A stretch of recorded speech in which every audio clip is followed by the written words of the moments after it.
네, 안녕하세요. 김어준입니다. 이정열 공장장 대행. 네. 사무장에서 출세했습니다.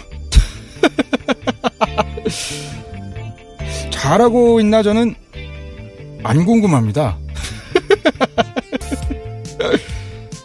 못해! 전혀 못해! 무슨 꿀보이스 깔끔하다 뭐 이런 말도 있는데 들어보니까 전혀 걱정이 안 됩니다. 예. 제가 어디 갔냐 궁금해하신 분들 궁금해하지 마시고요. 저는 잘했습니다. 새해 뵙겠습니다.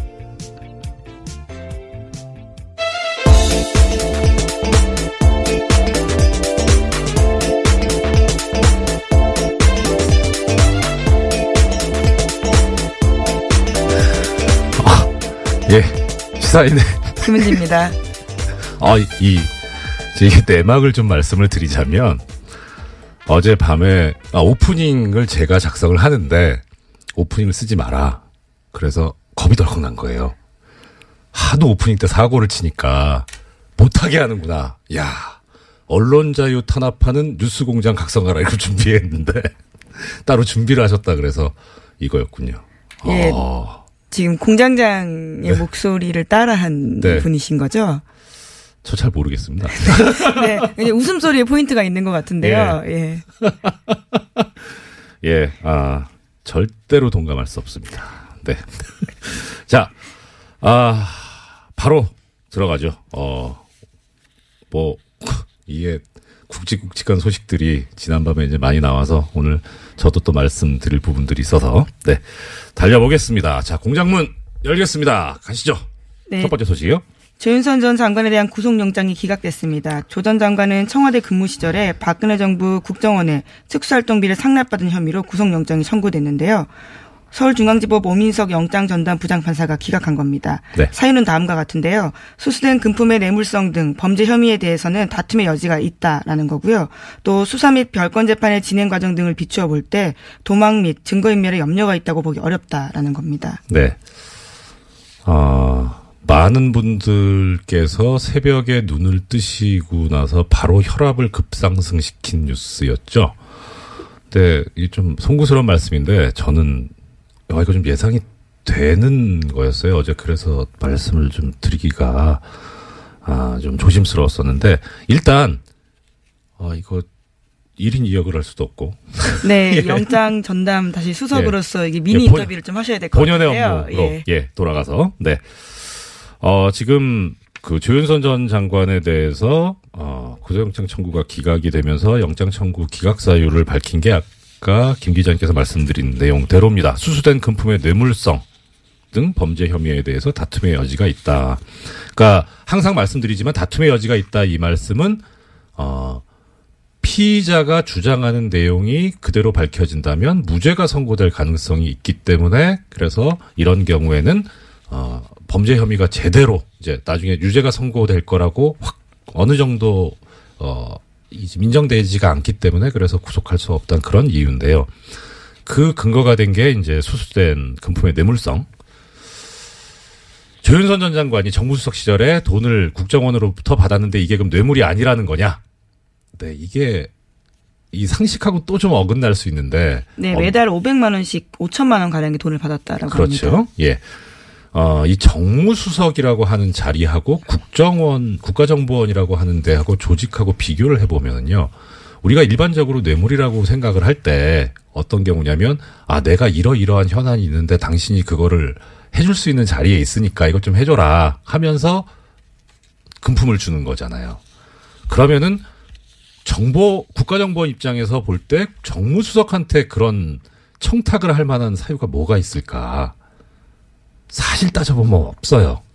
그래서 이제 만약에 뇌물을 주는 상대방이 대통령이면 이거는 뇌물이 되죠. 왜냐하면은 국가정보원의 인사권을 대통령이 가지고 있기 때문에 그래서 인사청탁한다는 그런 어떤 포괄적인 직무 관련성을 가지고 줄 수 있는데 이건 약간 좀 약간 그렇다라는 생각을 했었어요. 근데 그 전에 이게 처음에 문제가 됐던 그 사안이 뭐였냐면 문고리 3인방에 대해서 이걸로 이제 뇌물로 구속영장 청구가 있었는데 그때 사실 좀 걱정이 됐었거든요.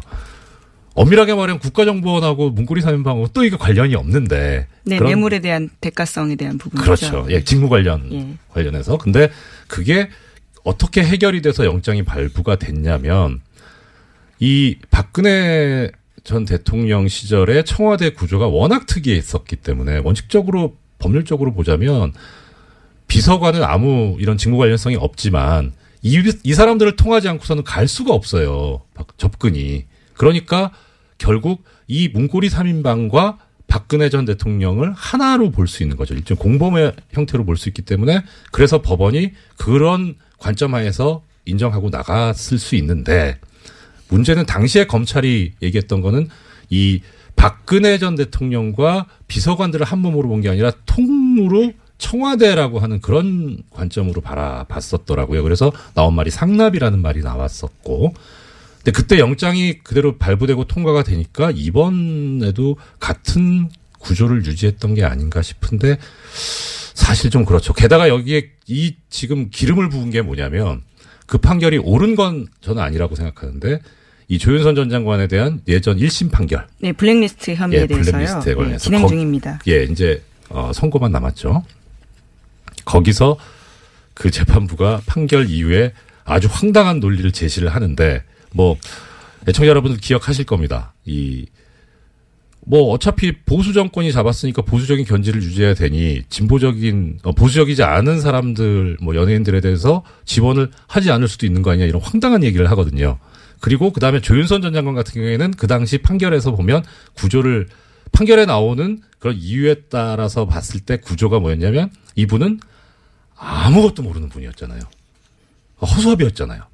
그러니까 그걸 그대로 지금 1심 판결이 그렇게 나와 있고 아직 그 판결이 뒤집어지기 전인 이상 영장전담 재판부에서 볼 때는 이분은 허수아비인데 돈을 받았어요. 그러면 이걸 뇌물이라고 볼 수 있겠느냐. 이 돈을 받은 게 옳다, 뭐 잘한 거다 이런 차원을 떠나서 과연 이게 뇌물로 볼 수 있는 범죄냐 하는 데 대해서 인정하기가 그렇게 쉽진 않았을 겁니다. 근데 우리 애청자분들께서도 잘 알고 계시겠지만 지금 서울중앙지방법원의 영장전담 판사들이 너무 황당한 결정들을 많이 해왔잖아요. 근데 저는 이거는 그냥 죄송합니다. 수긍이 가는 뭐 그럴 수도 있겠다라는 그런 결정인데도 불구하고 큰 믿음이 안 가는 게 전과들이 너무 많아서 그래서 다른 생각으로 한 게 아닐까. 그러니까 해설을 해드리긴 해드립니다만 사실 좀 의구심이 있기는 있습니다. 그래서 총체적으로 보면 이 결정에 가장 큰 문제점을 제공한 데는 종전 1심 재판부입니다. 그 판결이 지금 여기에 영향을 상당히 미쳤었고 그래서 지금 검찰에서 재청구 얘기도 나오고 있는데 오히려 이 항소심 판결이 나오는 거를 지켜보고 하는 게 어떨까 싶은 생각도 듭니다. 거기서 만약에 1심 판결이 뒤집어진다면 뭐 그거 할 수도 있죠. 거기서 다시 법정 구속이 될 수도 있고 하니까 여기에 그렇게 좀 더 집중하는 게 과연 필요한지 약간 의문이 들고요. 또 하나는 검찰의 수사 계획이 뭐였는지는 저로선 정확히는 알 수는 없는데 사실 정무수석이 돈을 받았고 이게 뇌물이라면 비서실장, 그다음 대통령 여기까지도 당연히 연결이 돼야 되는데 이걸 향후에 수사하려고 한 건지 아니면은 거기는 뭐 혐의점이 발견이 안 돼서 지금 조윤선 전 장관까지만 얘기를 한 건지 그거는 잘 모르겠어요. 그런데 이 돈을 주게 된 이유와 관련해서 돈을 금품을 제공한 그 쪽에 이야기가 있었다고요. 네, 죄송합니다. 어제 채널A 쪽에서요, 조윤선 전 장관의 방어 논리에 대해서 좀 보도를 한 바가 있습니다. 그 내용들을 보면요, 이병기 전 국정원장과 조윤선 전 수석의 친분 때문이다라는 건데요. 이를 지시한 이병기 전 국정원장은 개인적 친분 때문에 돈 줬다라고 진술했다고 합니다. 그래서 월 500만 원 정도는 큰 돈이 아니다라고 여겼다라는 이야기도 했다고 하는데요. 그래서 국고손실죄로 위반이라면 합당한 처벌을 받겠지만 뇌물은 아니다라고 주장하고 있는 겁니다. 국고손실죄가 더 센데 원래 왜 이러시는지 모르겠어요. 근데 그렇다면은 액면 그대로 받아들이면 이 말이 진실일 수도 있을 것 같아요. 근데 이 말이 진실이더라도 더 아프죠. 우리 국민들 입장에서 보면 아니 도대체 이건 무슨 우리가 뭐 뼈 빠지게 벌어가지고 일해서 벌은 거 가지고 세금 냈는데 그걸 자기들 이게 후배가 불쌍해 보여가지고 주는 이런 돈으로 쓰였다는 게. 네, 월 500이 큰 돈이 아니다라는 주장도 좀 황당하고요. 게다가 검찰에서는 돈 준 방식에 대해서는 주목하고 있는데 네. 잡지에 현금 봉투 끼워서 조심히 그러니까 몰래 줬다라는 거거든요. 이제 그만큼 이 돈을 주는 것이 적당하진 않다라는 것을 스스로 인식했다라고 판단하는 거죠. 농담할 분위기는 아닙니다만 이 잡지가 시사인이라면 좀 어느 정도는 정상 참작의 여지가 있지 않나? 네. 청와대에서 시사인을 현금 봉투에 끼워서 줬다면 그것도 놀라운 뉴스겠네요. 네. 예. 자, 그러면 여기에 관해서 이제 채널A도 보도를 했는데 조윤선 전 정무수석은 비서관이 줘서 받았을 뿐이다. 예, 결국은 또다시 허수아비 논리를 이야기하고 있는 건데요. 네. 그냥 줬으니까 받았을 뿐이고 이것이 위법한지 몰랐다라는 주장을 하고 있습니다. 그래도 나름 아시는 분들은 아실 텐데 조윤선 전 장관이 저랑 사법연수원 동기거든요. 이분이 연수원 때 아니랬는데 갑자기 정치계로 들어가서 허수아비가 되셨는지 왜 이렇게 이게 저 법률계에서는 이렇게 얘기합니다. 우리가 그 항변이라는 말을 쓰잖아요. 보통은 무효 항변, 취소 항변 이러는데 이거를 바보 항변이라고 합니다. 바보 항변은 법률상 이유가 없는데 받아들이지 않는데 참 열심히 쓰시는 것 같습니다. 자, 다음 소식이요. 네, 우병우 전 민정수석의 구속적부심 청구는 기각됐습니다. 법원은 우 전 수석에 대한 구속수사가 필요하다라고 판단을 한 건데요. 어제 심리를 진행한 곳은 서울중앙지법 형사합의 2부였습니다. 네. 애청자 여러분들 다 검색해 보셨으니까 아시죠? 이우철 부장판사. 예. 그 심리로 열려서 결국 적부심 청구가 기각이 됐어요. 그래서 어제 기각될 것 같다고 말씀을 드렸는데. 예, 적중하셨네요. 그렇죠. 확률이 50%잖아요. 예. 이거 아니면 저거였는데. 그래도 맞추기는 어렵죠. 예. 사실 어저께 말씀을 드릴 때 이게 워낙에 뉴스공장이 영향력이 큰 방송이라서 말씀을 잘못 드리면 이 재판에 영향력을 행사하려고 하는 게 아닌가 싶어서 되게 조심스러웠는데 이우철 부장판사가 저하고 같은 재판부에서 근무를 했었거든요. 1년 동안. 속속들이 잘 알아요. 이 성향을.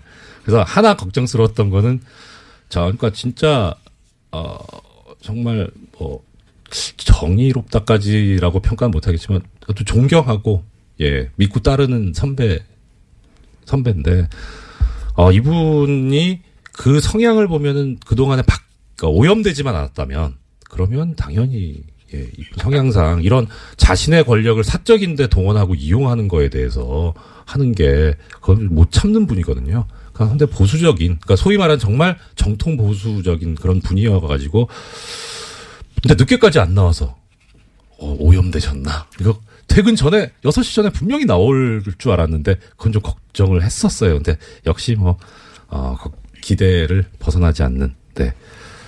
근데 또 한편으로 이제 이건 어떤 개인적인 거 말고 구조적인 걸 말씀드리자면 이게 원래 구속적 부심의 본래 모습이에요. 지금 영장을 발부했던 권순호 부장판사가 사법연수원 26기거든요. 그 다음에 이우철 부장판사가 사법연수원 25기입니다.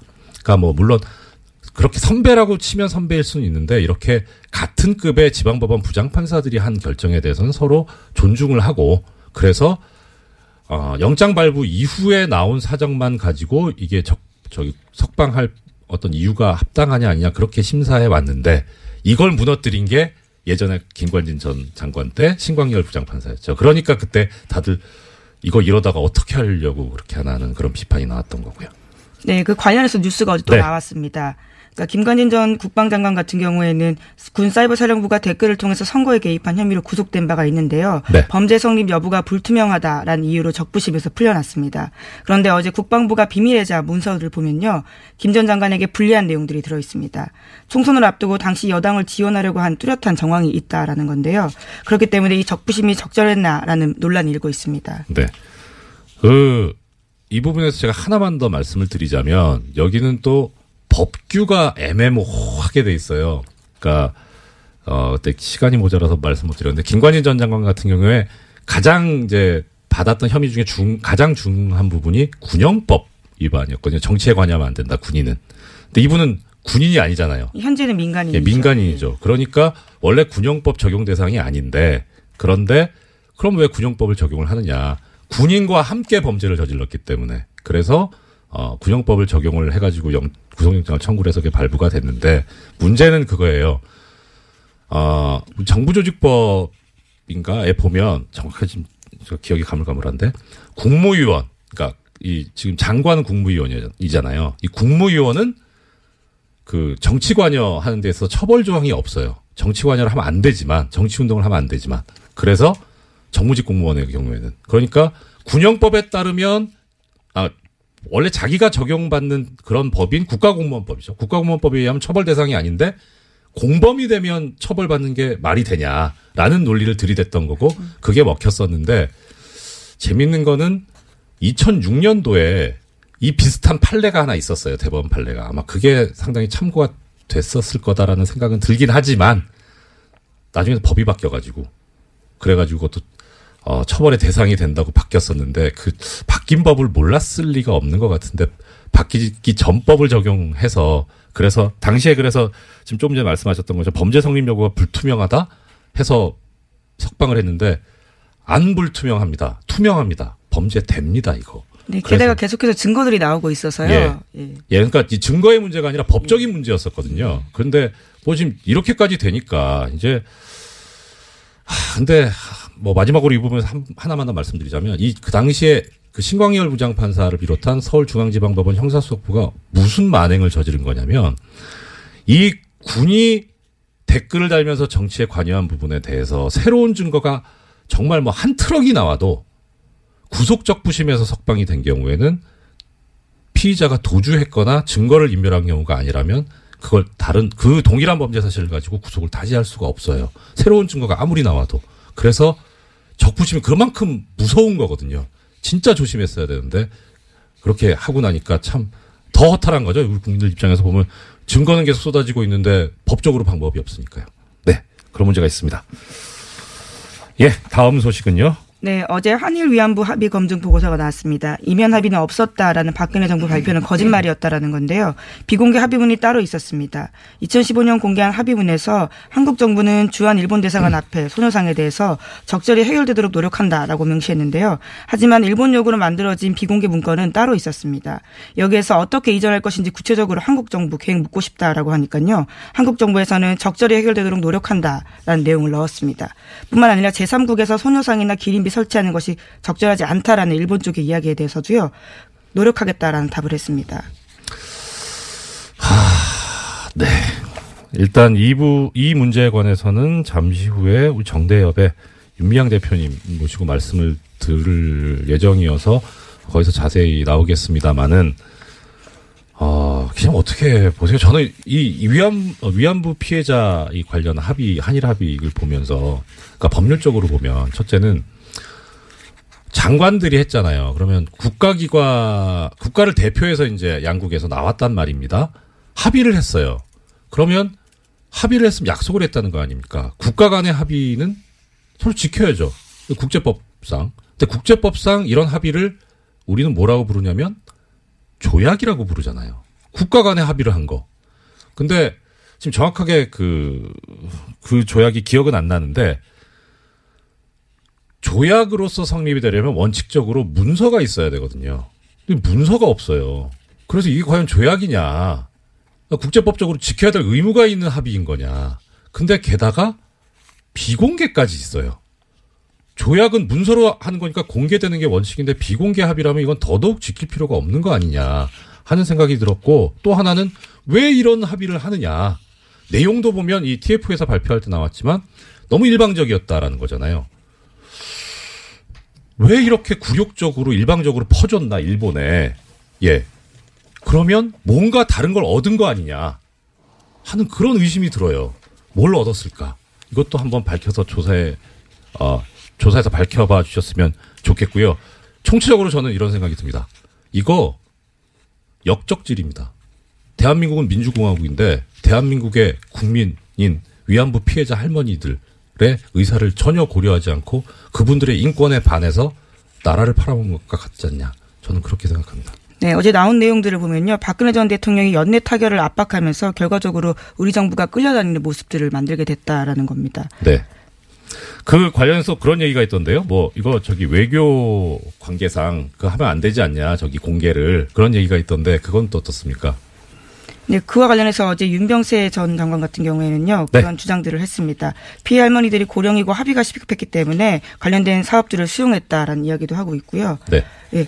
하지만 어제 또 불가역적 관련된 표현에 대해서도 나온 부분들이 있는데 네. 원래 굉장히 문제가 된 표현이지 않습니까? 그렇죠. 우리 쪽 요구와는 굉장히 다르게 쓰였다라고 하는데요. 일본 정부에 의해서 이 불가역적 표현이 오히려 일본에 유리하게 쓰였다라고 합니다. 예. 뭐 무슨 생각으로 시작한 건지 모르겠는데 이렇게 뭐 이용을 당했든 강하게 협력을 했든 간에 이거는 민족 반역적인 그런 책임을 면할 수가 없다. 저는 그런 생각입니다. 벌써 시간이 이렇게 됐네요. 지금까지 시사인의 김은지였습니다. 감사합니다. 네, 고맙습니다. 바로 이어서 조금 전에 저 말씀드렸던 정대협 대표님 모시기 전에 이 시간에 항상 고정으로 나오시는 우리 리얼미터의 권순정 조사분석실장님 모시고 한 해를 마무리하는 이 여론조사 내용에 대해서 이야기 들어보겠습니다. 어서 오십시오. 반갑습니다. 안녕하십니까. 네, 오랜만이네요. 어떻게 여기서 뵀는지. 우리 앞으로 맨정신에만 항상 보는 거예요. 자, 항상 전해주시는 내용, 우리 주 초중반에 우리 대통령 그리고 정당의 여론조사 집계 결과 어떻습니까? 네, 이번에는 대통령하고 정당은 좀 짧게 넘어가고요. 네. TBS 의뢰로 2,000명 조사를 특별 조사를 했어요. 네. 그걸 조금 더 길게 소개해 드리겠습니다. 그 부분을 제가 더 길게 소개해 드릴게요. 네. 리얼미터에서 연말을 맞이해 가지고 우리 청취자님들을 위해서 평소보다 더 돈을 많이 들여가지고 자세하게 조사를 하셨다. 예. 네. 먼저 대통령 지지율을 말씀드리면요. 네. 지난주 주간 집계 대비 2.2%포인트 하락해서 네. 67.7%입니다. 부정평가는 0.6%포인트 상승해서 25.7%입니다. 네. 지난주 금요일 날 일간이 71.7%였는데요.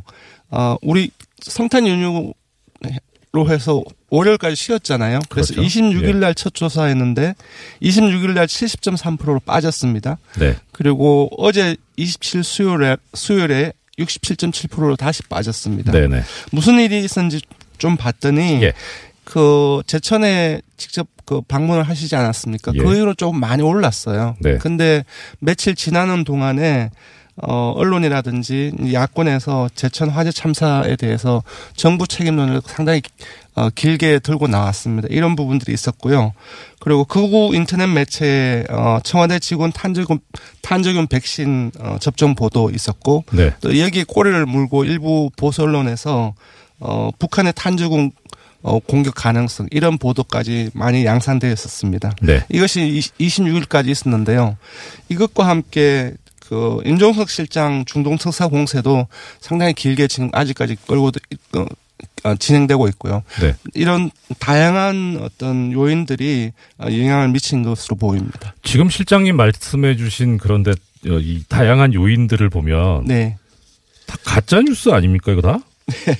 가짜 뉴스로 인해서 물론 그거야 판단은 이제 이 여론조사 행하시는 또 국민 여러분들께서 하시겠습니다만은 가짜 뉴스로 인해서 이런 그것이 영향력을 미쳤다는 맞습니다. 것이 좀 언론이 얼마나 중요한 존재고 중요한 역할을 해야 되는지 사실 청와대 직원 500명에게 네. 탄저균 백신 접종을 시켰다 이런 부분들은 사실상 믿기 상당히 힘든 뉴스가 아니겠습니까? 네, 내부에서도 부정을 했고요. 제가 봤을 때는 이런 부분들은 아마 믿는 사람들은 거의 없을 것 같아요. 네. 그것보다 그 이후에 일부 보수 언론에서 나왔던 탄저균을 매개로 해서 북한의 공격 가능성이라든지 네. 다양한 어떤 반개 언론 보도가 더 큰 문제가 아닌가 싶습니다. 예. 네. 근데 또 그 보도를 한 매체들을 보면 북한은 사실 못하는 게 없잖아요. 그렇죠. 예, 바닷속에서 어뢰를 타고 가서 저 천안함에 부딪히길 하질 않나. 네네. 예, 농협의 전산망에 침투해가지고 거래 내역을 막 만들었다 지웠다 하잖아. 사실 그거 어떻게 막습니까? 대책이 뭔지 그 보도를 하는 보수 매체에서 좀 답을 줬으면 좋겠어요. 이게 뭐 여론조사하고 네. 이런 얘기니까. 전반적으로 지난주, 지난주 해서 네. 언론하고 야당의 공세가 상당히 강화가 되고 있는 것은 분명한 사실인 것 같습니다. 네. 한 가지 짚고 넘어가야 될 것은 제천 화재 참사 그 현장 대통령께서 방문 후에 충청권에서 상당폭 결집을 했습니다. 네. 75.5%에서 80%까지 상승을 했었는데요. 예. 충청권에서 80%를 넘는 것은 잘 보기 힘든 지지율입니다. 예, 이게 네. 좀 조심해서 말씀드려야 되는데 일단 분석 차원에서 말씀드리자면 네. 이 대통령이 직접 현장을 이제 방문해서 했던 이야기. 네. 이런 상황에서는 대통령이 할 일은 욕이라도 먹어야 되는 거다 육아적으로. 네, 그런 말씀을 하셨죠. 얘기가 네. 좀 인간적으로는 상당히 좀 와닿았던 그런 이야기였었던 것 같고 그래서 그러지 않았을까. 네, 안전 문제를 대통령이 직접 네. 책임질 수 없지 않습니까? 예. 관료 공무원들은 매개가 있고 또 그런 그 인적 요인뿐만 아니라 시설이라든지 네. 장비라든지 그런 요인이 있는데 그런 부분들 대통령이 한순간에 1년도 안 되지 않았습니까? 다 책임질 수 없기 때문에 네. 아마 대통령께서 그런 말씀을 하시지 않았나 싶습니다. 예. 그리고 더 나가서 좀 이제 화가 났던 거는 아니 이렇게 지금 실장님 말씀하신 대로 장비라든가 인력이라든가 이런 문제가 있는데 여기에 관해서 그럼 빨리 확충을 하고 네. 국가에서 지원을 해줘야 되는데 이걸 예산을 깎아버리니 예산을 깎아놓고 실제 가가지고는 소방관들의 처우 개선과 이 안전 화재 예방에 관한 법과 제도를 정비하겠다 이런 얘기를 하는 분들을 다 보면서 저분들은 어떻게 저렇게 얘기할 수 있을까? 그렇죠. 또 이 사안을 가지고서 또 공세로 역으로 또 들고 나오는 그런 부분들이 있기 때문에 네. 사실상 뭐가 뭔지 모르겠어요. 저도. 예. 예, 뭐 하여튼 일단 언론이 설령 가짜 뉴스를 전한다고 하더라도 우리 국민 여러분들께서 정확하게 좀 파악을 하시고 판단을 해주셨으면 좋겠고 또 여기에 진실을 알고 계시는 분들이 쉬지 마시고 여러 군데 전파를 할 수 있도록 그렇게 해주셨으면 하는 그런 생각입니다. 예. 정당 부분 어떻습니까? 예, 정당 짧게 넘어가겠습니다. 네. 민주당도 하락했습니다. 1.2%포인트 하락해서 50.8%이고요. 한국당 역시 소폭 하락했습니다. 0.2%포인트 하락해서 네. 17.6%이고요. 바른정당이 안 대표 척하고 통합 행보를 계속 이어가고 있는데요. 발음 잘하세요. 0.7%포인트 상승해서 6.4%입니다. 네. 정의당이 2주째 오름세를 보이고 있습니다. 0.6%포인트 상승해서 5.8%이고요.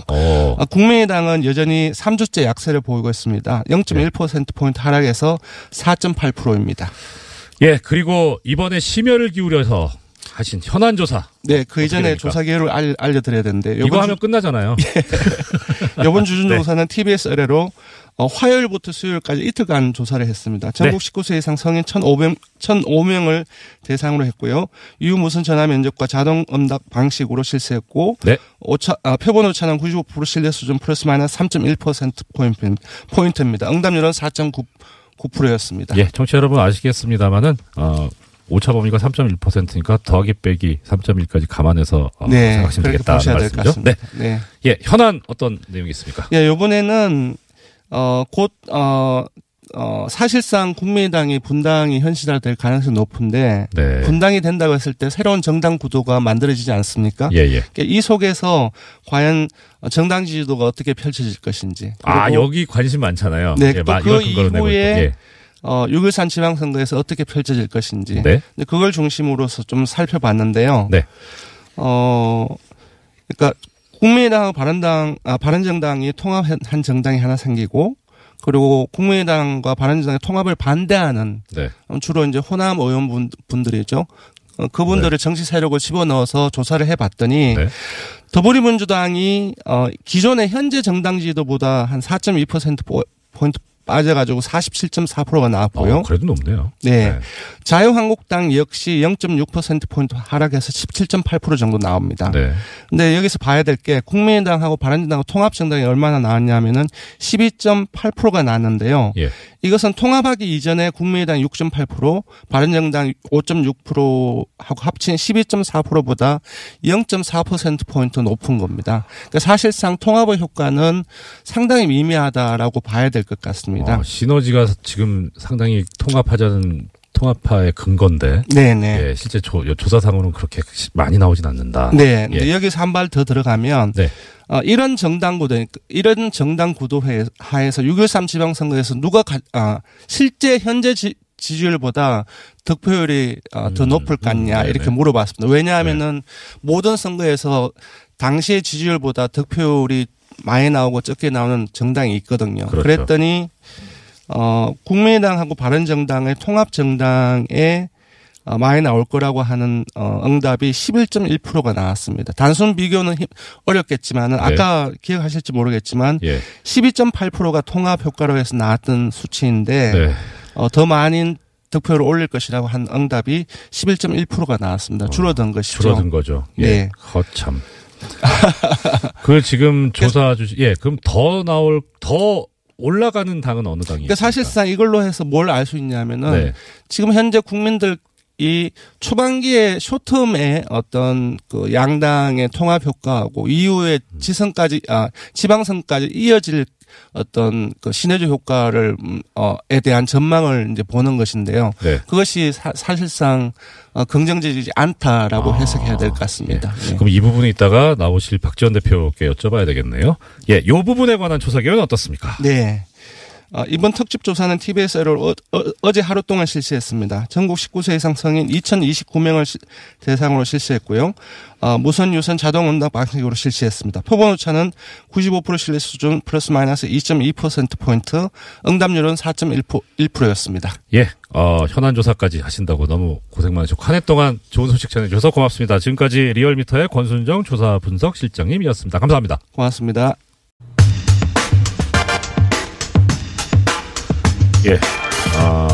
조금 전에 권순정 조사분석실장님 나오셨었는데, 우리 1972님께서 오늘 말이 너무 꼬이신다. 마치 전날 마신 술이 덜 깬 것 같다. 이렇게 문자를 주셨는데요. 약주를 어제 드신 건 아니고, 어제 밤을 새셨답니다. 일 때문에. 그래서 연말을 맞이해서 이제 조사해야 될 게 많아가지고, 그래서 끝나고 나서 나가시면서 한숨을 푹 쉬더라고요. 워낙 긴장을 했는데, 많은 응원 부탁드립니다. 자, 아까 말씀드렸던 대로 우리 위안부 문제와 관련해서 한일 간에 이면 합의가 있었다. 화가 나가지고. 자, 많은 국민들께서도 분노하고 계시는데요. 일본과의 굴욕적 죄송합니다. 목이 메이네 이 부분은. 네, 굴욕적 합의도 문제지만 합의 이후에 우리 정부가 이 할머님들과 국민들을 속여왔다. 이 충격을 주고 있는데 전문가이신 우리 한국정신대문제 대책협의회 상임대표이신 윤미향 대표님으로부터 이 문제에 대한 입장과 해설을 직접 들어보겠습니다. 반갑습니다, 대표님. 네, 안녕하세요. 네. 이런 일이 있어서 또 만나네요, 그죠? 그러게 말입니다. 자, 바로 네. 중요한 문제고 들어봐야 될 말씀들이 많으니까 바로 가겠습니다. 자, 1억으로 벌써 지금 합의가 나온 지 이제 2년째 되는 날인데 어제 그 보고서. 예, 특히 이면 합의 여기에 대해서 어떤 입장을 가지고 계십니까? 참담했죠. 예. 그러니까 지난 2년의 시간이 주마등처럼 지나갔고요. 그 뒤에 한일 합의 이후에 있었던 저희 정대에 대한 탄압이라든가 또 저희들이 해외 캠페인을 다니고 평화비를 세우고 할 때마다 보였던 일본 정부의 비상식적인 대응들, 그게 한일 합의 이전과 이후가 너무나 확연하게 달라진 그런 모습들. 그게 다 이면 합의였구나. 네. 한국 정부의 그런 어떤 발언 속에서 국제사회에서조차도 성노예라는 말이 사라졌던 것. 네. 상상할 수 없었거든요. 네네. 근데 일본 정부가 그 뒤에 뭐라고 얘기했냐면 성노예라고 하는 것 합의에도 포함되어 있지 않았었다. 이런 내용을 한번 해서 제가 깜짝 놀란 적이 있어요. 그런 일이라든가 평화비가 그 해외에 건립될 때 해외 단체들이라든가 특히 해외 한인 단체에다가 공문을 보냈다, 외교부가. 해외에서 소녀상을 세우는 일에 해외 한인 단체들은 관여하지 말라라든가. 어느 나라 정부입니까? 그러니까요. 그런 여러 가지 일들이 있었어요. 저희들이 비상식적으로 느껴질 만큼 그런 일들을 보면서 분명히 뭔가가 있다. 그래서 한국 정부에게 이면 합의가 있지 않느냐라고 했을 때 뭐라고 얘기냐면 그런 거 없다. 그러면서 저희들에게 오히려 질책했거든요. 너희들 왜 그러냐는 식으로. 근데 결국은 이렇게 증거로 드러나고 보니까 눈물도 나고 참담하고 야, 이게 진짜 우리가 어떤 대한민국에서 살았던 건가. 우리도 이런데 피해자들은 얼마나 고통스러웠을까. 사실은 뭐 저희 김복동 할머니가 지금 계속 자리에서 못 일어나고 있는데 좌절과 억울함 때문에 그렇습니다. 그 문서에 그 이변합의에 보면 이제 뭐 정대협 얘기도 나와 있습니다. 시민단체가 불만을 제기할 경우에 한국 정부가 설득하기로 했다. 네. 그건 정말 어떠셨어요 기분이? 부끄럽기도 했고요. 예. 제가 이런 나라에 산다라는 게 아니 한 나라의 NGO의 활동에 대해서 그거를 다른 나라 정부에다가 그것도 관계국에다가 같은 문제를 가지고 있는 관계 상대국에다가 우리나라 NGO를 설득하겠다. 그 얘기는 설득해서 듣지 않으면 탄압하겠다라는 얘기로 들리는 거죠. 그렇죠. 그 뒤에 일어났던 여러 가지 일들 일본 정부는 얼마나 웃고 있었겠어요. 그러니까요. 그러니까 자기네들 일본 정부 입장에서 봤을 때도 제가 그 얼마 전에 일본 오사카를 갔을 때 공항에서 약 30분 동안 조사를 당하고 그런 적이 있었는데 너무나 당연한 거죠. 니네 나라도 그러는데. 니네가 약속했잖아요. 그렇죠. 그런 거죠. 그러니까 그런 일들이 이면 합의 속에서 정대협이 그만한 단체였나 봐요. 저희 실무자가 5명, 6명, 저 대표 포함해서 6명이 올인해서 정말 이 일을 하고 있는데 할머니들 찾아가고 나라를 찾아다니고 유엔을 찾아다니고 이런 일들을 하고 있는데 이게 이 나라가 NGO를 지원하고 뭐 할지는 못할 망정. 예, 대표님 근데 정대협이 중요한 단체인 건 맞습니다. 네, 그거는 인정하셔야 됩니다. 예. 자, 그리고 또 많은 국민들께서 분노하고 있는 부분이 그겁니다. 불가역적 해결이라고 하는 그 부분. 근데 원래 우리 쪽에서는 뒤쪽에 피수식어가 다른 불가역적 사죄. 그러니까 니네들 딱 죄송합니다. 용서 구하고 반성하고 다시는 뭐 옛날에 뭐 이랬니 저랬니 왈가왈부하지 말고 딱 깔끔하게 사과해라 그런 표현으로 쓰자고 한 건데 불가역적 해결로 바뀌어버렸습니다. 어떠셨어요? 그것도 정말 폭력적이죠, 그죠? 폭력적이죠. 그러니까 저희들이 일본 정부에게 요구했던 것은 뭐였냐면은 사죄를 하되 늘 그 사람들이 했던 거는 총리 개인으로서 사과한다라든가 사죄다 아니에요. 오詫비, 사과. excuse me 하는 것처럼 실례합니다. 미안합니다 하는 거죠. 그러니까 사과하고 그다음에 또 그런 일이 없었다. 왜냐하면 개인적으로 한 것이기 때문에 그런 일을 저희가 20년이 넘게 계속 겪었기 때문에 번복할 수 없는 방식으로 사과를 하라. 사죄를 하라. 그게 내각 결의 방식이든 국회 결의 방식이든 그것을 요구해 왔어요. 그렇죠. 그랬더니 사죄가 번복할 수 없는 방식이 아니라 피해자들의 요구도 담아져 있지 않은 뭐 이게 애매모호한 반성에 뭐 도대체 저 내용이 무엇이 하는 그런 애매모호한 본질에다가 불가역적인 해결이다라는 표현을 담은 것. 근데 무엇보다도 저희가 이해가 안 가는 것은 왜 한국 정부는 원래 처음에 제기할 때는 번복할 수 없는 불가역적 사죄를 요구했다가 일본 정부가 거꾸로 불가역적 해결을 요구하고 사죄 앞에는 불가역적이 빠지거든요. 그러니까 그것을 받아들일 수밖에 없었을까? 얼마나 무능했길래? 왜 그런 걸로 혹시 생각하고 저희가 아직 모르겠어요. 뭐 그래도 계속 이쪽에 일을 해오셨으니까 뭔가 일련의 정부의 어떤 행동이나 이런 걸 보면 뭐 이렇게 좀 짐작 가는 거 그냥 단지 저희들이 지금 추측하는 것은 저는 맥락으로 미국의 압력이 가장 컸고 왜냐하면 박근혜 정부가 자초한 거였죠. 위안부 문제에 대해서 피해자와 국민이 납득할 수준의 어떤 해결을 갖고 오지 않으면 나는 아베와 정상회담을 하지 않겠다. 아베 그러니까 정권에 대해서 박근혜 정권이 가장 처음에 던졌던 그 아주 피해자들은 전혀 원하지 않았던 올인한 거죠, 말하자면. 외교, 경제 모든 문제를 외교를 위안부 문제와 그러니까 그렇게 해놓고 보니까 미국의 입장에서 봤을 때는 한미일 군사 어떤 협력을 통해서 미국이 갖고 있는 아시아 태평양 전략을 제대로 수행해 나가야 되는데 이 둘이 만나지 않겠다라고 하니까 답답한 거죠. 싸우자는 거냐? 그런 거죠. 느낌이죠. 그러니까 이제 관계 개선을 요구를 했고 결국은 자국의 나라도 아닌데 남의 나라가 미국이라는 나라가 한국과 일본의 역사 문제 그것도 인권 문제에 개입하게 하는 그런 동기를 박근혜 정권이 부여한 거죠. 빠져나갈 수 없는. 실제 그렇게 하려고 했는지 의사는 모르겠지만 일단 액면상으로는 너무 강하게 나가놓으니까 오히려 그것이 역으로 퇴로를 막아버린 상황. 그런 거죠. 정말 위험한 길을 걸었던 거죠. 저는 그 말이 처음 나왔을 때 정말 그럴까라는 생각까지 했었는데 그때는 어떠셨어요? 저희들은 그때 왜냐하면 합의가 딱 발표되고 나서 그 전에 있었던 여러 가지 의심되는 일들이 쭈르륵 줄기가 엮여지기 시작했어요. 근데 지금도 마찬가지로 줄기가 쭈르륵 엮어지는데 예.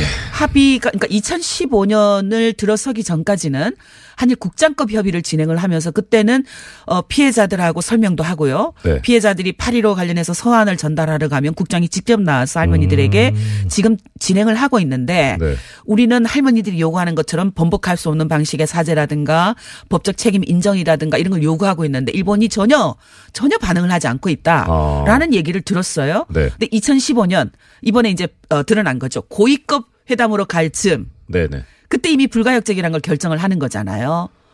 그러니까 그 전부터는 모든 것이 비밀로 저희들이 아무리 얘기를 해도 외교부는 모르고 있었어요. 그러니까 이번에 보니까 외교부가 결국은 허수아비였구나. 예. 진짜 몰랐구나. 예. 모든 것이 청와대와 안기부 국정원이 이것을 기획하고 준비하고 있었구나 하는 것이 드러난 거죠. 그러니까 보면 외교부는 우리 피해자 할머니들에 대한 립서비스 담당. 그런 거죠. 예. 네. 아니 국가기관이 이렇게 한 거에 대해서 이제 와서 그렇게 드러났고 보셨는데 이거 어떤 책임을 물어야 한다. 어느 정도 책임져야 된다. 어떤 생각이세요? 그 허수아비 역할을 하면서 외교 장관의 역할을 했던 윤병세 장관 지금 그만두셨지만 네네. 저는 사직이 그러니까 뭐라고 그러죠?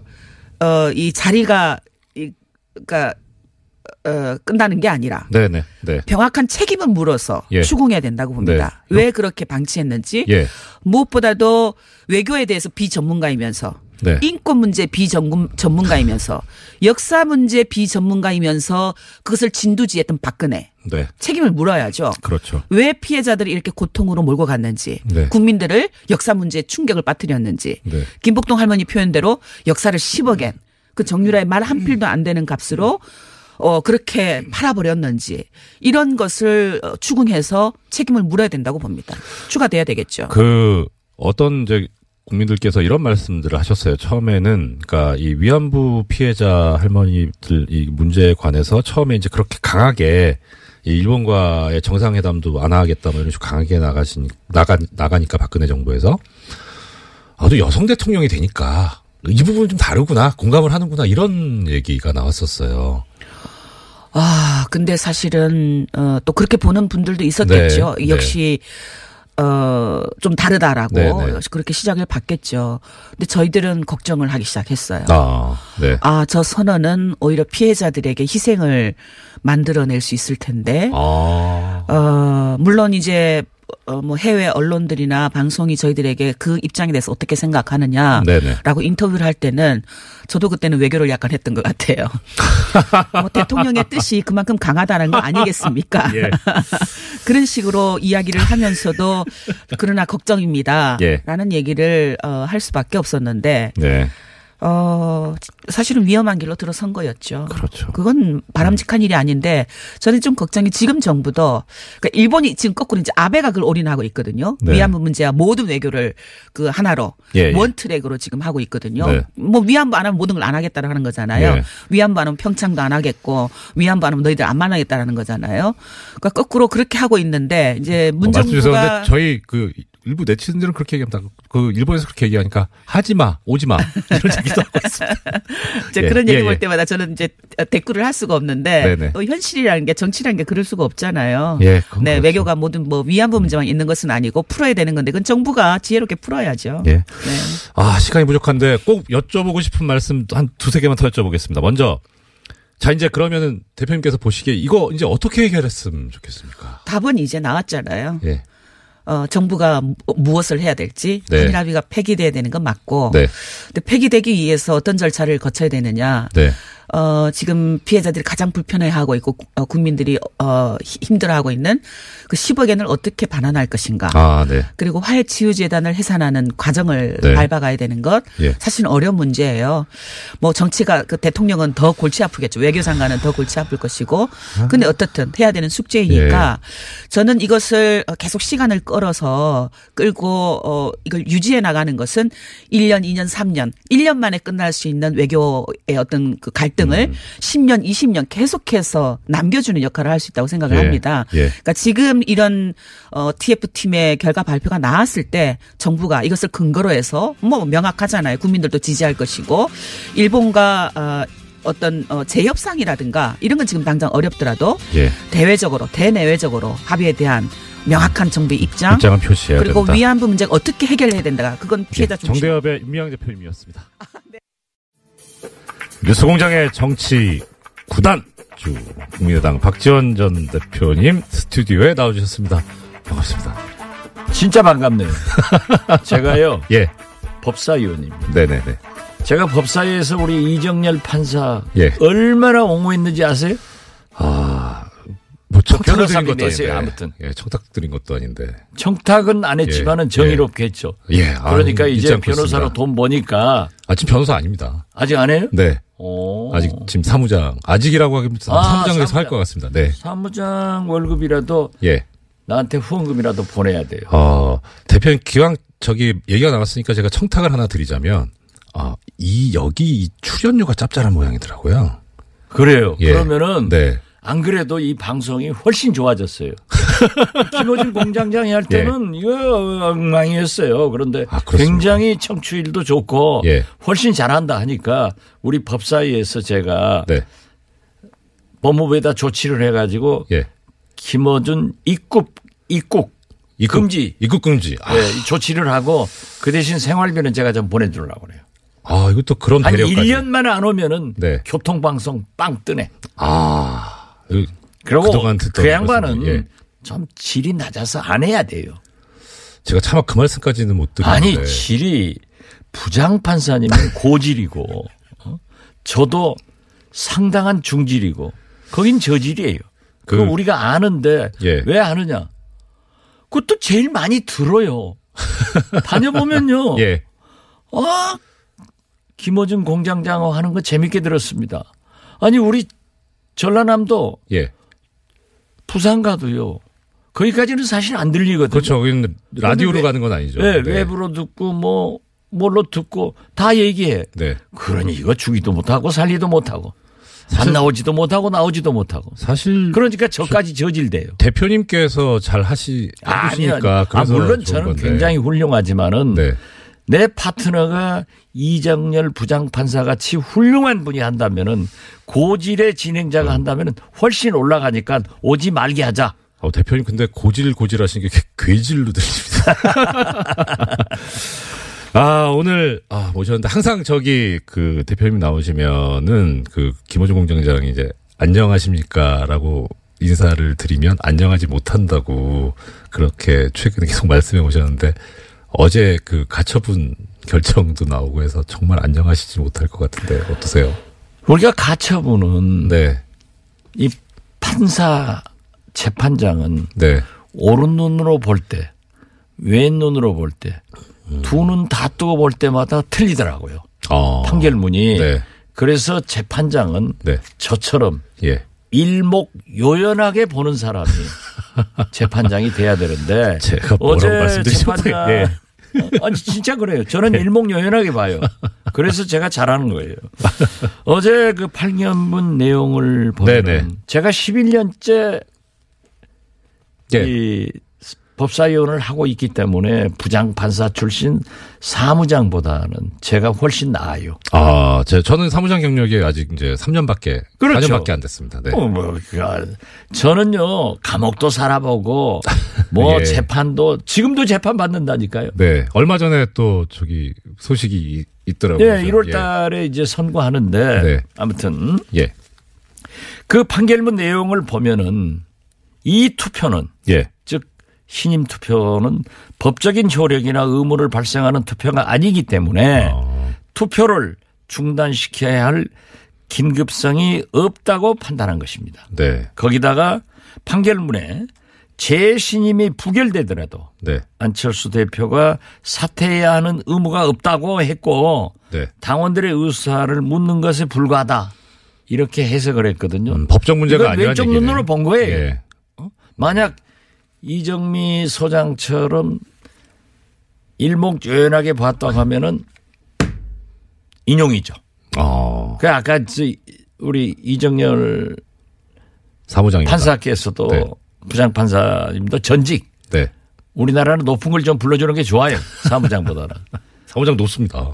네. 아, 예. 예, 네. 일본 위안부 얘기했을 때 뭐 예. 그렇게 설명 들을 필요 없이 네. 위안부 협상은 파기한다. 네. 이렇게 판결문을 하듯 딱 때려버려야지. 무슨 얘기를 들어요. 필요하죠. 그렇습니다. 자.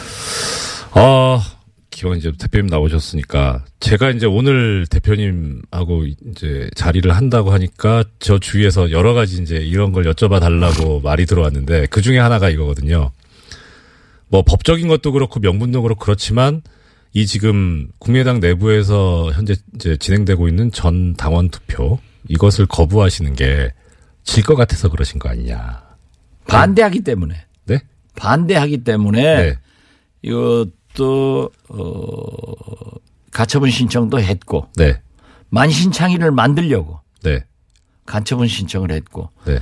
제가 가처분 신청하기 전에 또 법원에 제출하고 나서도 네. 이건 사법부의 판결은 항상 절차상 이런 문제가 있지만은 그것은 정치권에서 정당에서 국회에서 해결하라. 네, 자율권 보장이죠. 네. 그게 이제 공부한 사람들의 학문적 얘기고 판사들의 변명이 딱 그렇게 나온다. 이 개입하기 싫다 예. 하는 거기 때문에 우리는 인용이 되지 않는다. 네. 그렇게 기각된다 예. 하더라도 해보는 거고. 그런데 어제 소득이 있어요. 네네네. 방금 제가 읽었던 그런 예. 내용이 있기 때문에 네. 그래서 우리는 첫째는 반대한다. 예. 그리고 안철수 대표가 당무회의에서 최고위에서 얘기한 것은 통합을 반대하는가 찬성하는가. 네. 여기에 대한 전당원 투표를 하겠다고 했다가 예. 바꾸죠. 막상 실제적으로 투표를 하면서는 네. 통합을 찬성하는 안철수를 신임하냐 안 하냐 예. 이런 것으로 바꿨기 때문에 그건 예. 원천적인 무효예요. 네. 그렇지만 이것도 만약에 제가 볼 때는 어제까지 경위적으로 한 15% 투표가 됐거든요. 네네. 그런데 정치권에서 보면은 나흘간 하는데 대개 지지자가 첫날 약 70% 합니다. 예. 예. 오늘 70% 보세요. 정도? 네. 오늘은 툭 떨어질 거예요. 네. 그 충성분자들이 70%를 하기 때문에 네. 많이 하는 거 보이지만은 저는 3분의 1, 33%를 결코 요건을 채우지 못한다 이렇게 보고 있습니다. 예.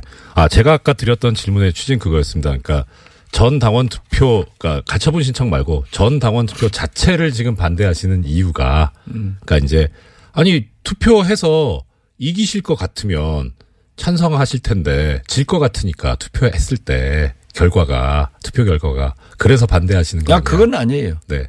우리는 안철수 대표가 거듭 말씀드리지만은 부당한 불법적인 통합을 하려고 하고 네. 오늘 말이죠. 심지어 그 정동영, 네. 천정배 예. 이 세 분이 이현주 네 분이 당대표 나왔을 때 네네. 정동영 후보가 천정배 후보가 물어요. 바른정당과 통합할 것이냐. 그러니까 절대 하지 않는다. 그런 거 하지 않는다.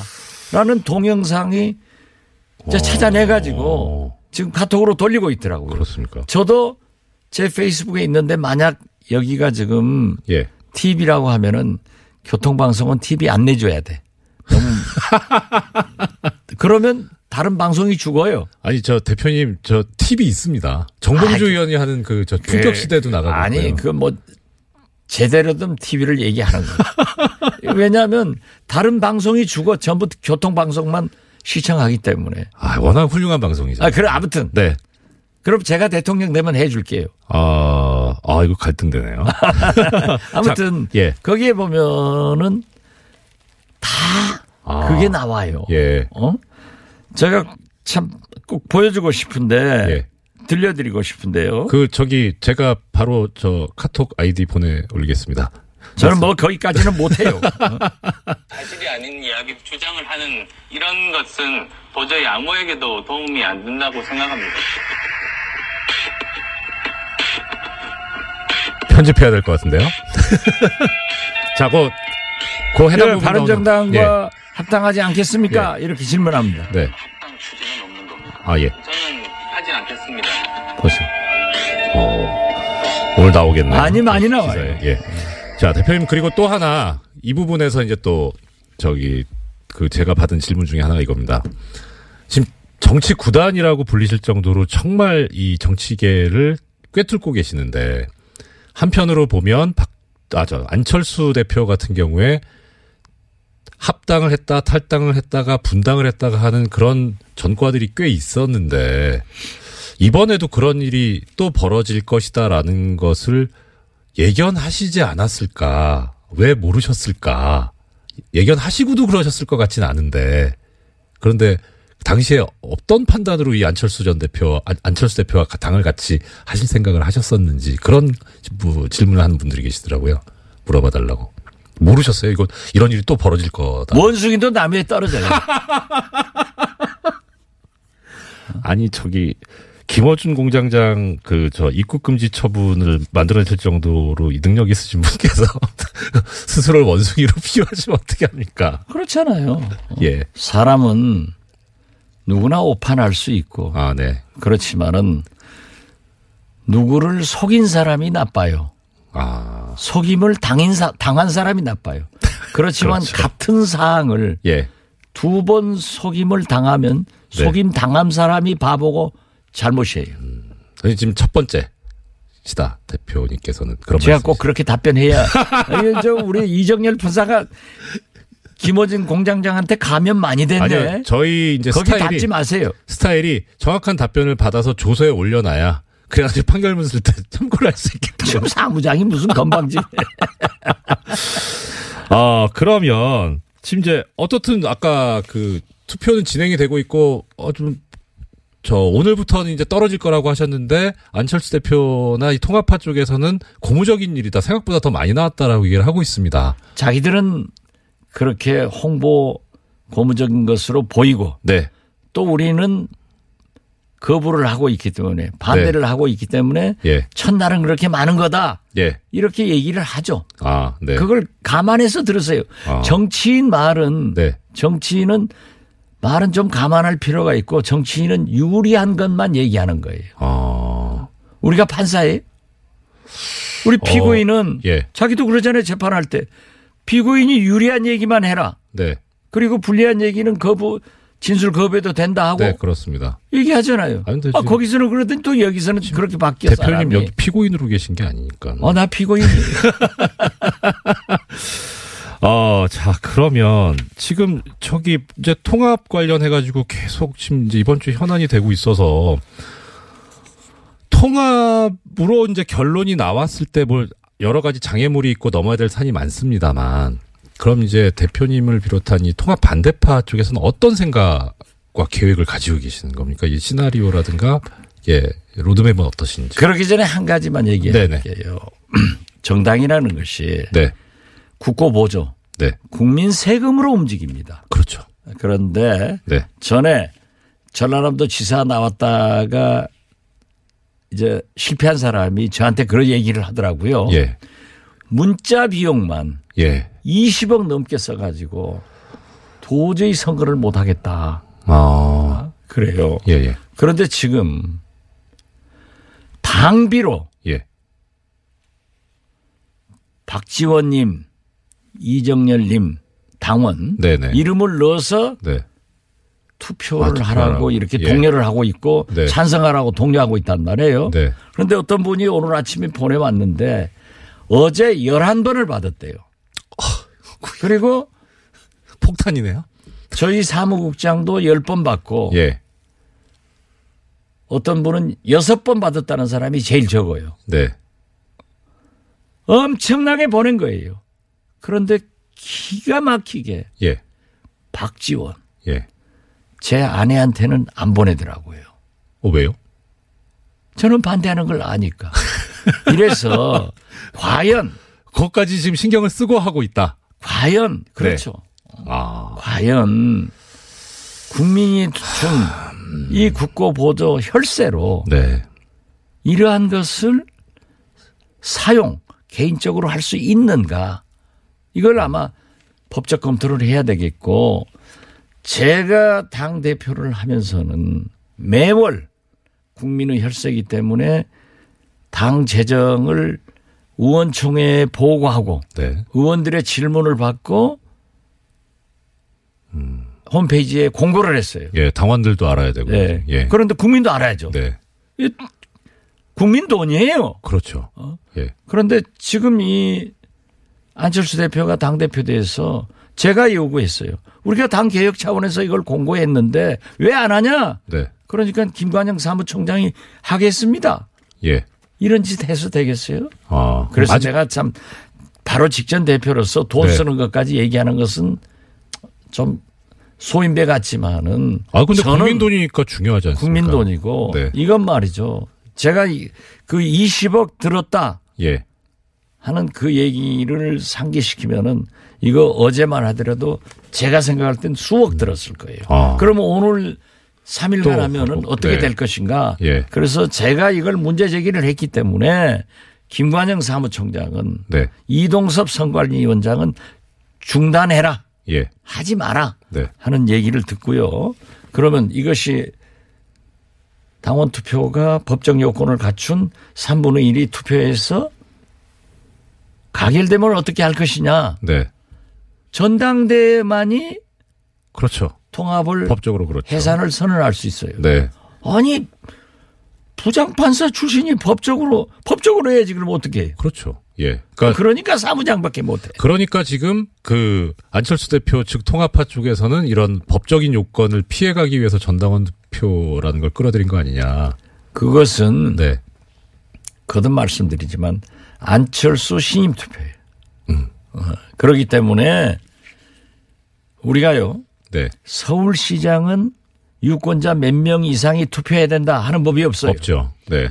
그러나 소환 주민투표법의 난발을 막기 위해서는 네.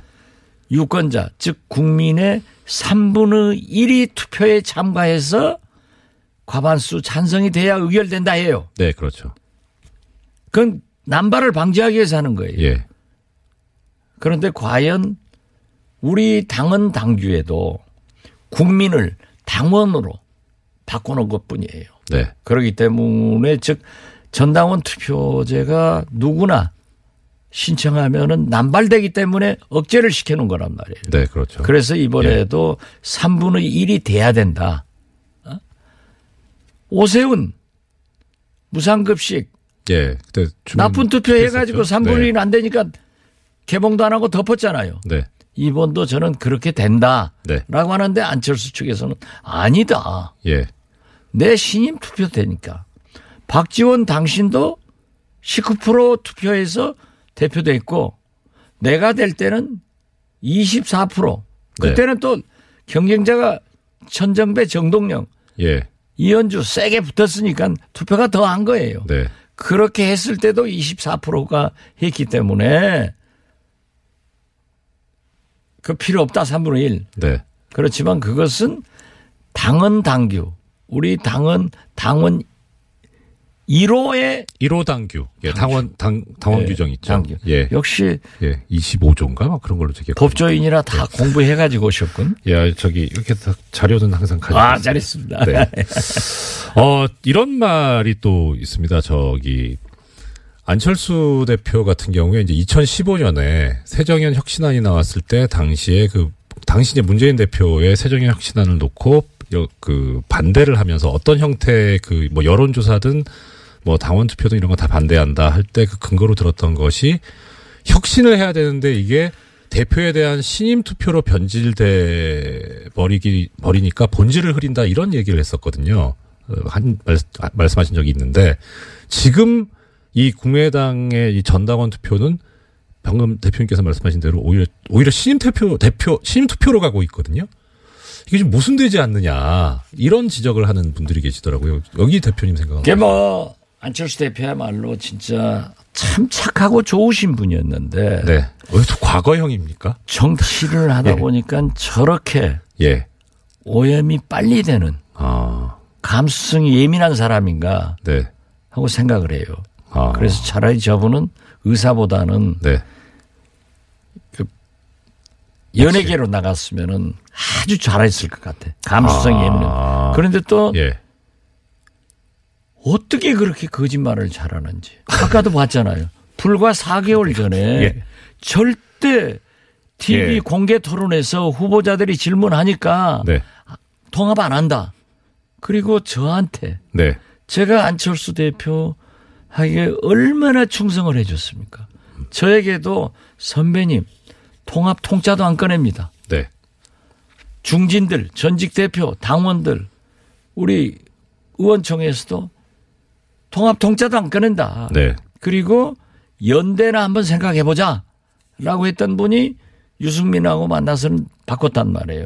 지금 2015년 새정년 네. 신임 투표에 대해서도 반대했단 말이에요. 네. 그리고 2015년은 2년 전이나 되니까 저도 잊어먹었어요. 아, 시효가 지났다. 아니 그렇게 좀 바꿀 수도 네. 아, 그런 시간이 이게 지났다. 뭐예요? 바로 엊그제하고 예. 저하고 점심 먹으면서 얘기하고 나서 기자한테 가서 2시간 만에 통합만이 살 길이다. 예. 그래서 첫째는 무신분립. 신일기 지도자가 신뢰가 없으면 네. 국민이 따르겠어요? 네. 그렇군요. 예. 자, 일단, 오늘 지금 박지원 대표님 말씀 듣고 있는데 내일은 이제 장진영 최고위원 출연해서 반대쪽 얘기도 한번 저희가 들어보는. 제가 장진영 제고하고 예. 거기하고 이렇게 할 예. 군번은 아니니까. 그렇죠. 당연하죠. 장진영 최고위원 네. 부를 때는 저 네. 부르지 마세요. 아유, 대표님 바쁘신데 이틀 연속 나오실 수 있어요. 뭐 이틀 아니라 3일도 지금은 예. 그냥 나와요. 그 대표님 이거 하나 저 마지막으로 여쭤보겠습니다. 아까 이제 저기 리얼미터에서 여론조사한 그 결과를 이제 발표를 했는데요. 이 친정당 구도에서 그러니까 이제 국민의당과 바른정당 일단은 대표님께 죄송한 말씀입니다만은 통합이 된다고 보고 예 통합이 됐을 때 지금 현재 정당 지지도가 국민의당이 6.8%고 바른정당이 5.6%여서 합치면 12.4%인데 근데 이게 통합이나 뭐 이런 게 벌어지고 난 이후에 보면 통합정당의 지지율이 12.8%로 지금 조사가 됐다고 합니다.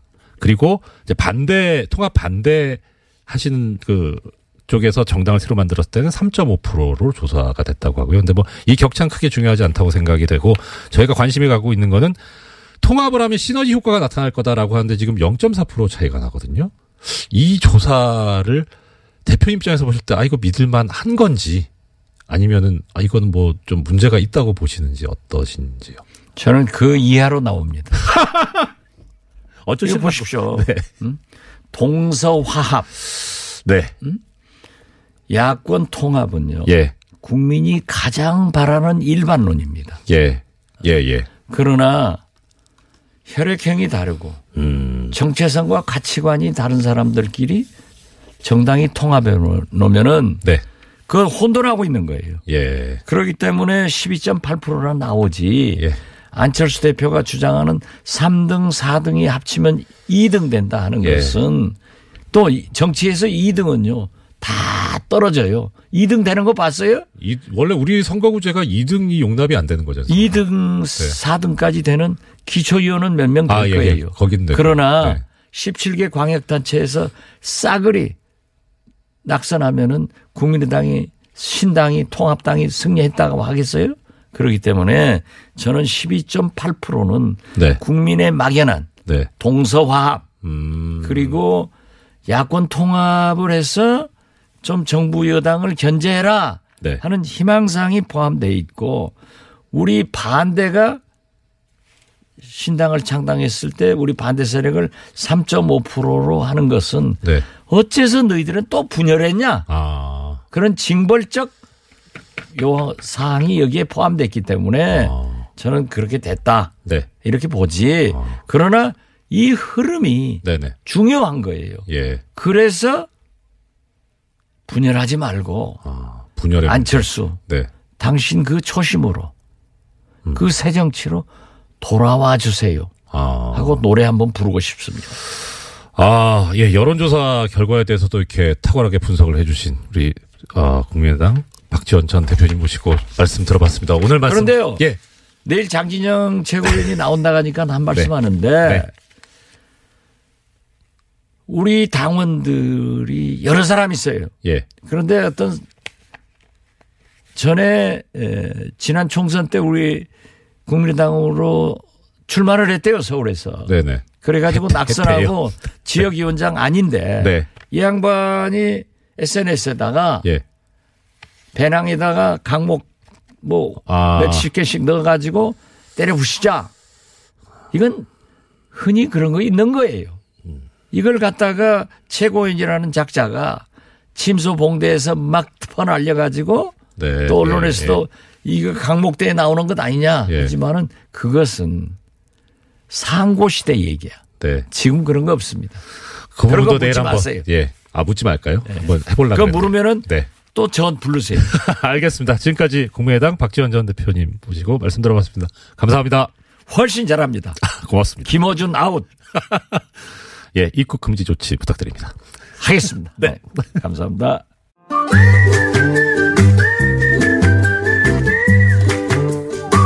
아이고, 음악이 신납니다. 도시이야기, 도시건축가 김진애 박사님, 존경하는 김진애 박사 모셨습니다. 어서 오십시오. 사랑하는으로 바꾸세요. 저 속마음은 그런데요. 전에 한번 박사님 방송 듣다가 정조대왕 참 섹시하다고 하셨었잖아요. 그 제 표현은 아닙니다.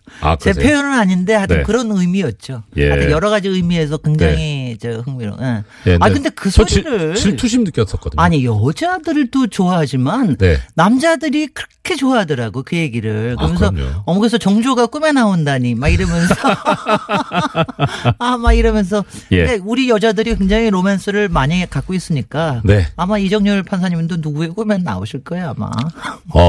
그 꿈에 제가 나오는 그 꿈을 꾸신 분께서 꼭 돼지 꿈이니까 로또를 사셔야 한다는 조언을 드립니다. 자, 지금. 저는 모든 게스트들이 한 번씩은 얘기하시니까 저는 이정열 판사님 이번에 권한대행 하시면서 네. 매일매일 여성 게스트를 모시는 것에 대해서 정말 예찬드립니다. 유시춘 선생님, 네. 오늘은 또 문미향 선생님 네네. 해가지고 오는데 내일도 그거 굉장히 좋은 겁니다. 근데 본인이 직접 섭외해서 하셨을 것도 같고요. 유시춘 선생님은 제가 직접. 글쎄요. 그랬을 것 같습니다. 그래서 역시 안목이 남다르다. 사실 여성이라서 그런 게 아니라 워낙 훌륭하시니까. 그래서 여성 중에 훌륭한 사람을 보는 안목이 그 세상에 많지 않으니까는요. 예. 사실 박사님께서 말씀을 주셔서 그렇긴 한데, 가지고 계신 능력에 비해서 우리나라가 워낙 성차별이 심해가지고 여성분들께서 제대로 된 평가를 못 받고 계시잖아요. 그런 경우가 많죠. 네. 그리고 저는, 나오는 얘기 중에 분개하는 게 뭐냐면, 여성분들에 대해서 얘기할 때 남자들은 이렇게 능력, 성과, 업적에 대해서 얘기하는데, 항상 여성분들은 제일 처음 나오니까 미모더라고요. 미모, 그리고 남편. 김진애 검색하면 제일 먼저 나오는 단어가 김진애 남편 이러고 나오는 경우가 많아요. 그래서 남편이 있나 없나 저런 여자인가 이런 거. 그러니까 그게 그러니까 그런 저기가 많은데 그런 건 굉장히 사소한 겁니다. 솔직히는. 근데 저는 거기서부터 시작되는 거 아닌가 싶어서 말입니다. 그것보다. 그러고 나니까. 오늘 청취자분들께서 도시 이야기 기다리실 텐데, 제가 지금, 다른 얘기를 하게 돼가지고. 오늘 주제가, 사실 저희가 사고 났을 때마다 제가 안전사고에 대해서 얘기를 안 할 수가 없었는데, 네네. 그린벨트 2탄은 다음 주일에 김어준 공장장하고 하도록 하고요. 네네. 지난주에 1탄을 했는데, 오늘은 안전사고, 특히 이제 화재에 대해서 좀 얘기를 해보는. 참사가 있었으니까요. 근데 여러 가지 분석들이 많이 나오기 때문에, 제가 여기서 그 분석 얘기를 제천사고 자체를 가지고 얘기하는 것보다도요. 네네. 여러분들이 안 믿으시지만 제가 겁이 굉장히 많은 사람이에요. 제가 하여튼 겁이 엄청나게 많아서 차도 천천히 달리고 하여튼간 하는데 그 이유가 뭐냐면 제가 어렸을 때 안전사고를 겪었거든요. 우리 집안에서. 그러니까 첫 번째는 우리 언니가 연탄가스 사고로 죽었고 우리 동생이 추락사고로 죽었고 그리고 특히 저기 했던 게 대학교 1학년 때 건축과 막 들어갔을 때 대형각 화재 사건이 났어요. 그때 창밖으로 떨어진 친구 중에 하나가 건축가 동문이었습니다. 꽤 잘 나가던 애였는데.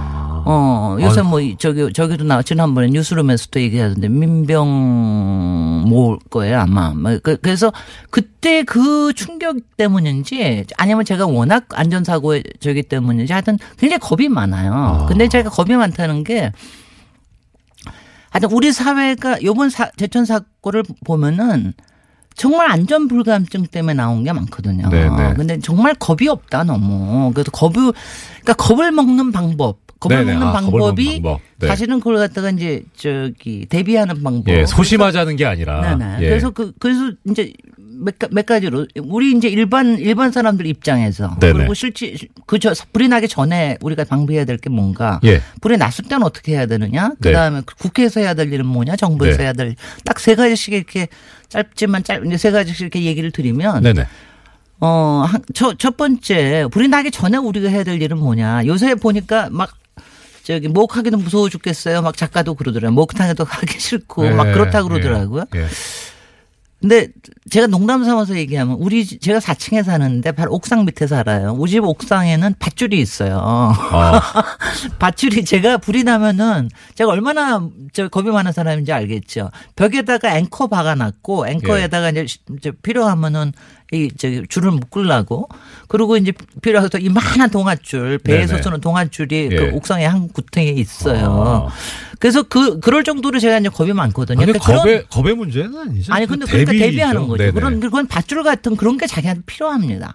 그래서 제가 이제 그 세 가지를 얘기를 드리면 첫 번째는 일단은 비상구 확인하는 습관을 해야 됩니다. 비상구 확인. 네. 왜냐하면 저는요 영화관을 가든 뭐 극장을 가든 어딘지 간에 호텔을 가든 비상구부터 확인해요. 이거는 직업적인 훈련이기도 하지만 제가 겁이 많다는. 그러니까 비상구를 여기까지 얼마나 갈 수 있는가 이걸 비상구를 꼭 확인하셔야 됩니다. 네. 그리고 비상구 없는 집은 가지도 마셔야 됩니다.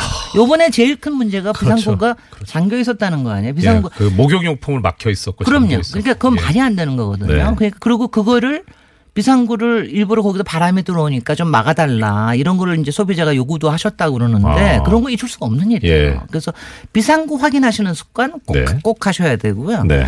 그 다음에는 소화기 하나 비치하셔야 돼요. 소화기 비치. 근데 소화기 비치는 제가 요번에 저도 소화기 비치가 한 번 하면 끝나는 게 아니라 한 7년에서 10년마다 한 번씩 바꾸게 돼 있어요. 이게 오래되니까. 뭐 소모품이. 그러니까 저도 그래서 요번에 제일 먼저 한 게 소화기 바꿔야 되겠다고 들어갔더니 소화기 품절 됐더라고요.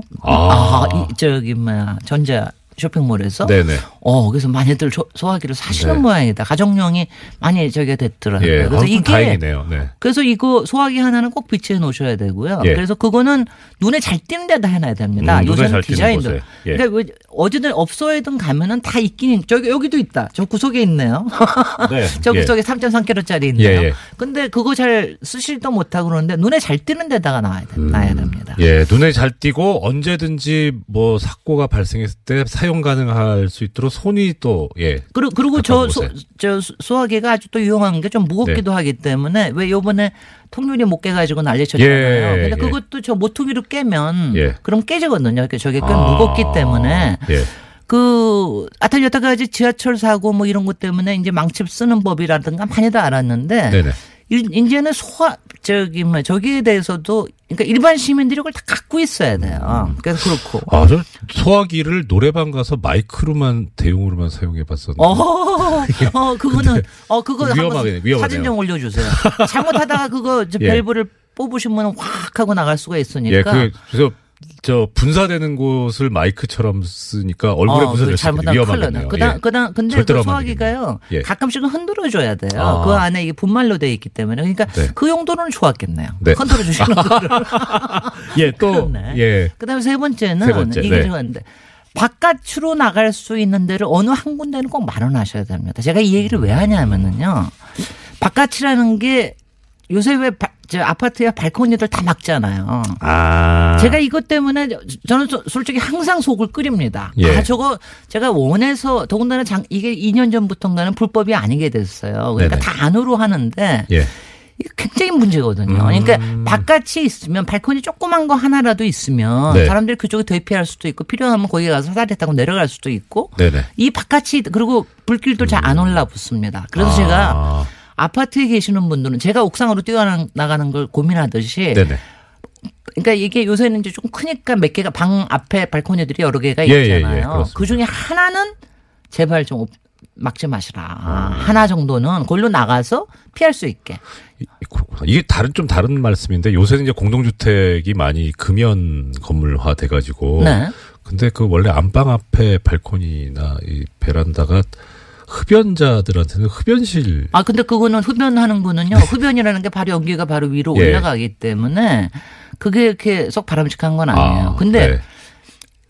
한 군데로 쭉 열려 있으면요. 필요하면은 밧줄을 타고 바로 밑으로 내려가거나 위로 올라갈 수도 있거든요.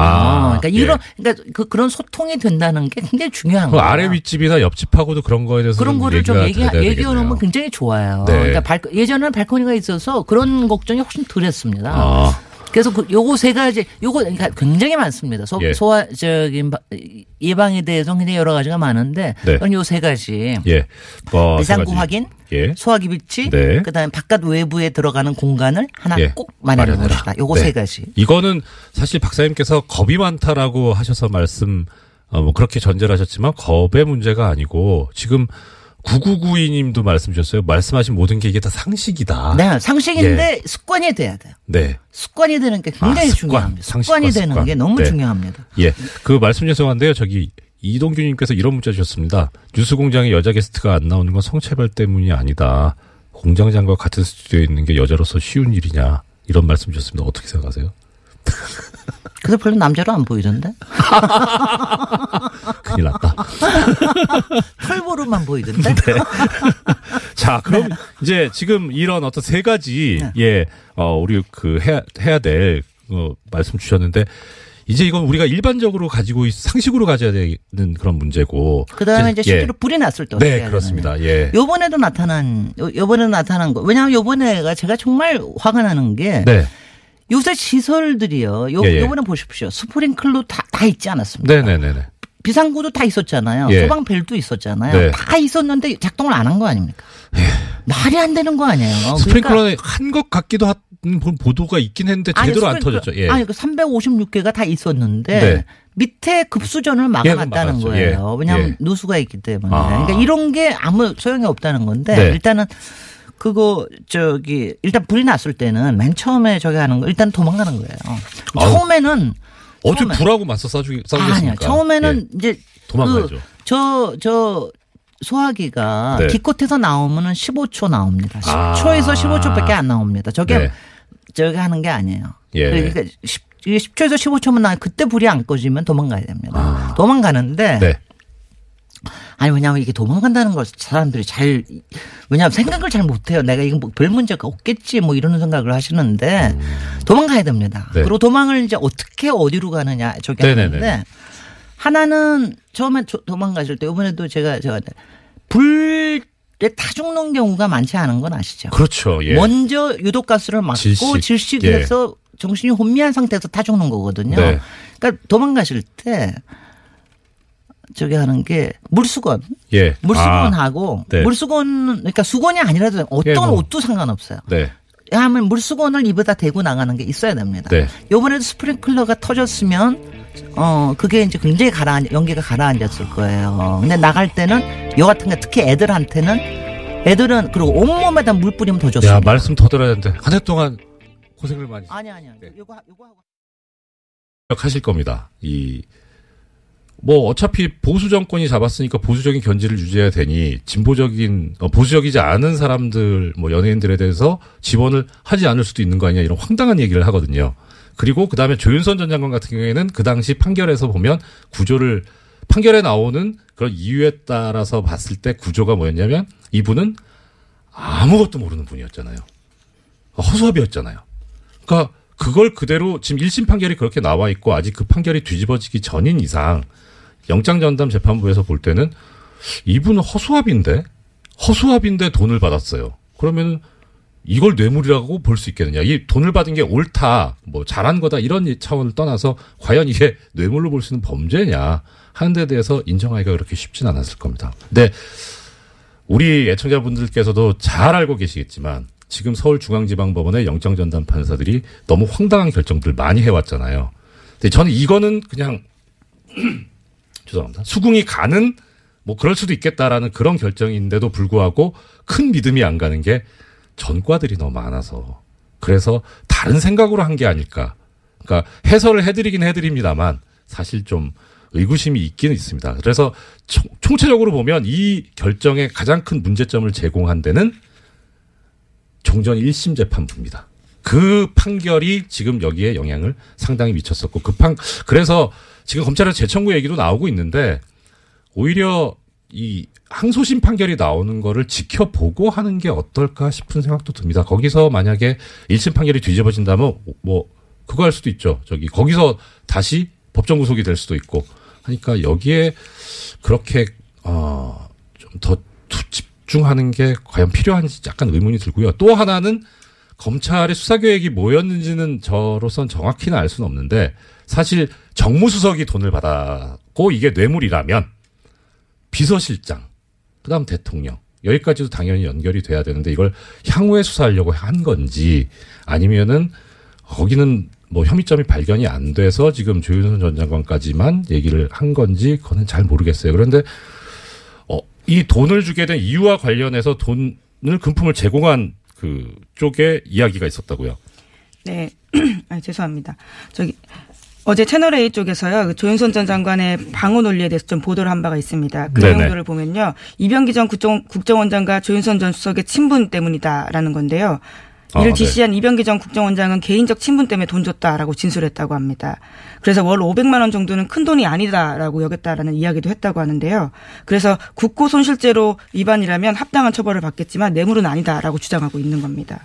국고손실죄가 더 센데 원래 왜 이러시는지 모르겠어요. 근데 그렇다면은 액면 그대로 받아들이면 이 말이 진실일 수도 있을 것 같아요. 근데 이 말이 진실이더라도 더 아프죠. 우리 국민들 입장에서 보면 아니 도대체 이건 무슨 우리가 뭐 뼈 빠지게 벌어가지고 일해서 벌은 거 가지고 세금 냈는데 그걸 자기들 이게 후배가 불쌍해 보여가지고 주는 이런 돈으로 쓰였다는 게. 네, 월 500이 큰 돈이 아니다라는 주장도 좀 황당하고요. 게다가 검찰에서는 돈 준 방식에 대해서는 주목하고 있는데 네. 잡지에 현금 봉투 끼워서 조심히 그러니까 몰래 줬다라는 거거든요. 이제 그만큼 이 돈을 주는 것이 적당하진 않다라는 것을 스스로 인식했다라고 판단하는 거죠.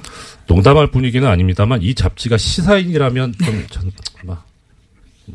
어느 정도는 정상 참작의 여지가 있지 않나? 네. 청와대에서 시사인을 현금 봉투에 끼워서 줬다면 그것도 놀라운 뉴스겠네요. 네. 예. 자, 그러면 여기에 관해서 이제 채널A도 보도를 했는데 조윤선 전 정무수석은 비서관이 줘서 받았을 뿐이다. 예, 결국은 또다시 허수아비 논리를 이야기하고 있는 건데요. 네. 그냥 줬으니까 받았을 뿐이고 이것이 위법한지 몰랐다라는 주장을 하고 있습니다. 그래도 나름 아시는 분들은 아실 텐데 조윤선 전 장관이 저랑 사법연수원 동기거든요. 이분이 연수원 때 아니랬는데 갑자기 정치계로 들어가서 허수아비가 되셨는지 왜 이렇게 이게 저 법률계에서는 이렇게 얘기합니다. 우리가 그 항변이라는 말을 쓰잖아요. 보통은 무효 항변, 취소 항변 이러는데 이거를 바보 항변이라고 합니다. 바보 항변은 법률상 이유가 없는데 받아들이지 않는데 참 열심히 쓰시는 것 같습니다. 자, 다음 소식이요. 네, 우병우 전 민정수석의 구속적부심 청구는 기각됐습니다. 법원은 우 전 수석에 대한 구속수사가 필요하다라고 판단을 한 건데요. 어제 심리를 진행한 곳은 서울중앙지법 형사합의 2부였습니다. 네. 애청자 여러분들 다 검색해 보셨으니까 아시죠? 이우철 부장판사. 예. 그 심리로 열려서 결국 적부심 청구가 기각이 됐어요. 그래서 어제 기각될 것 같다고 말씀을 드렸는데. 예, 적중하셨네요. 그렇죠. 확률이 50%잖아요. 예. 이거 아니면 저거였는데. 그래도 맞추기는 어렵죠. 예. 사실 어저께 말씀을 드릴 때 이게 워낙에 뉴스공장이 영향력이 큰 방송이라서 말씀을 잘못 드리면 이 재판에 영향력을 행사하려고 하는 게 아닌가 싶어서 되게 조심스러웠는데 이우철 부장판사가 저하고 같은 재판부에서 근무를 했었거든요. 1년 동안. 속속들이 잘 알아요. 이 성향을. 그래서 하나 걱정스러웠던 거는 그러니까 진짜 정말 정의롭다까지라고 평가는 못하겠지만 또 존경하고 믿고 따르는 선배인데 이분이 그 성향을 보면은 그동안에 그러니까 오염되지만 않았다면 그러면 당연히 이 성향상 이런 자신의 권력을 사적인데 동원하고 이용하는 거에 대해서 하는 게 그걸 못 참는 분이거든요. 그런데 보수적인, 그러니까 소위 말하는 정말 정통 보수적인 그런 분이어가지고 근데 늦게까지 안 나와서 오염되셨나? 이거 퇴근 전에 6시 전에 분명히 나올 줄 알았는데 그건 좀 걱정을 했었어요. 근데 역시 기대를 벗어나지 않는. 네.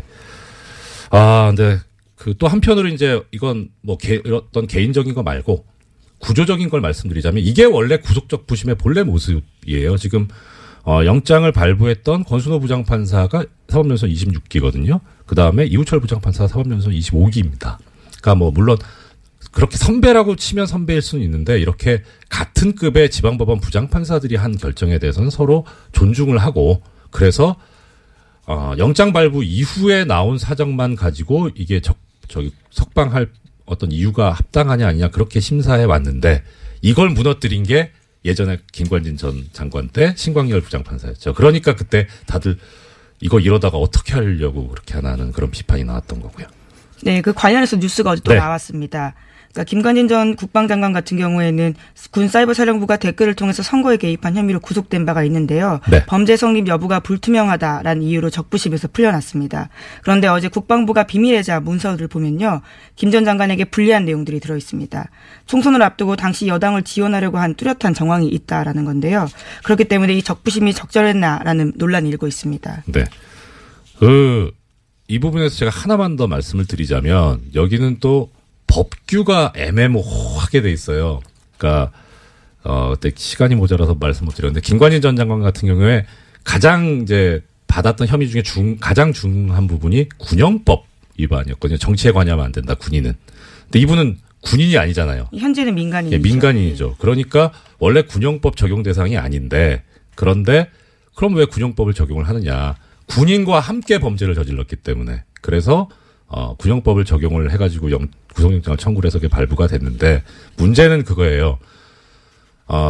정부조직법인가에 보면 정확하게 지금 기억이 가물가물한데 국무위원, 그러니까 지금 장관은 국무위원이잖아요. 이 국무위원은 그 정치 관여하는 데서 처벌 조항이 없어요. 정치 관여를 하면 안 되지만 정치 운동을 하면 안 되지만 그래서 정무직 공무원의 경우에는 그러니까 군형법에 따르면 원래 자기가 적용받는 그런 법인 국가공무원법이죠. 국가공무원법에 의하면 처벌 대상이 아닌데 공범이 되면 처벌받는 게 말이 되냐라는 논리를 들이댔던 거고 그게 먹혔었는데 재밌는 거는 2006년도에 이 비슷한 판례가 하나 있었어요. 대법원 판례가. 아마 그게 상당히 참고가 됐었을 거다라는 생각은 들긴 하지만 나중에 법이 바뀌어가지고 그래가지고 그것도 처벌의 대상이 된다고 바뀌었었는데 그 바뀐 법을 몰랐을 리가 없는 것 같은데 바뀌기 전 법을 적용해서 그래서 당시에 그래서 지금 조금 전에 말씀하셨던 거죠. 범죄 성립 여부가 불투명하다 해서 석방을 했는데 안 불투명합니다. 투명합니다. 범죄됩니다 이거. 네, 게다가 계속해서 증거들이 나오고 있어서요. 그러니까 이 증거의 문제가 아니라 법적인 문제였었거든요. 그런데 지금 이렇게까지 되니까 이제 근데 마지막으로 이 부분에서 하나만 더 말씀드리자면 그 당시에 그 신광열 부장판사를 비롯한 서울중앙지방법원 형사수석부가 무슨 만행을 저지른 거냐면 이 군이 댓글을 달면서 정치에 관여한 부분에 대해서 새로운 증거가 정말 한 트럭이 나와도 구속적 부심에서 석방이 된 경우에는 피의자가 도주했거나 증거를 인멸한 경우가 아니라면 그걸 그 동일한 범죄 사실을 가지고 구속을 다시 할 수가 없어요. 새로운 증거가 아무리 나와도. 그래서 적부심이 그만큼 무서운 거거든요. 진짜 조심했어야 되는데 그렇게 하고 나니까 참 더 허탈한 거죠. 우리 국민들 입장에서 보면 증거는 계속 쏟아지고 있는데 법적으로 방법이 없으니까요. 네, 그런 문제가 있습니다. 다음 소식은요. 네, 어제 한일 위안부 합의 검증 보고서가 나왔습니다. 이면 합의는 없었다라는 박근혜 정부 발표는 거짓말이었다라는 건데요. 비공개 합의문이 따로 있었습니다. 2015년 공개한 합의문에서 한국 정부는 주한 일본 대사관 앞에 소녀상에 대해서 적절히 해결되도록 노력한다라고 명시했는데요. 하지만 일본 요구로 만들어진 비공개 문건은 따로 있었습니다. 여기에서 어떻게 이전할 것인지 구체적으로 한국 정부 계획 묻고 싶다라고 하니까요. 한국 정부에서는 적절히 해결되도록 노력한다라는 내용을 넣었습니다. 뿐만 아니라 제3국에서 소녀상이나 기린비 설치하는 것이 적절하지 않다라는 일본 쪽의 이야기에 대해서도요. 노력하겠다라는 답을 했습니다. 네. 일단 이 문제에 관해서는 잠시 후에 우리 정대협의 윤미향 대표님 모시고 말씀을 들을 예정이어서 거기서 자세히 나오겠습니다만은 그냥 어떻게 보세요? 저는 이 위안부 피해자 이 관련 합의, 한일 합의를 보면서, 그러니까 법률적으로 보면, 첫째는 장관들이 했잖아요. 그러면 국가를 대표해서 이제 양국에서 나왔단 말입니다. 합의를 했어요. 그러면 합의를 했으면 약속을 했다는 거 아닙니까? 국가 간의 합의는 서로 지켜야죠. 국제법상. 근데 국제법상 이런 합의를 우리는 뭐라고 부르냐면 조약이라고 부르잖아요. 국가 간의 합의를 한 거. 근데 지금 정확하게 그 조약이 기억은 안 나는데 조약으로서 성립이 되려면 원칙적으로 문서가 있어야 되거든요. 근데 문서가 없어요. 그래서 이게 과연 조약이냐. 국제법적으로 지켜야 될 의무가 있는 합의인 거냐. 근데 게다가 비공개까지 있어요. 조약은 문서로 하는 거니까 공개되는 게 원칙인데 비공개 합의라면 이건 더더욱 지킬 필요가 없는 거 아니냐 하는 생각이 들었고, 또 하나는 왜 이런 합의를 하느냐. 내용도 보면 이 TF에서 발표할 때 나왔지만 너무 일방적이었다라는 거잖아요.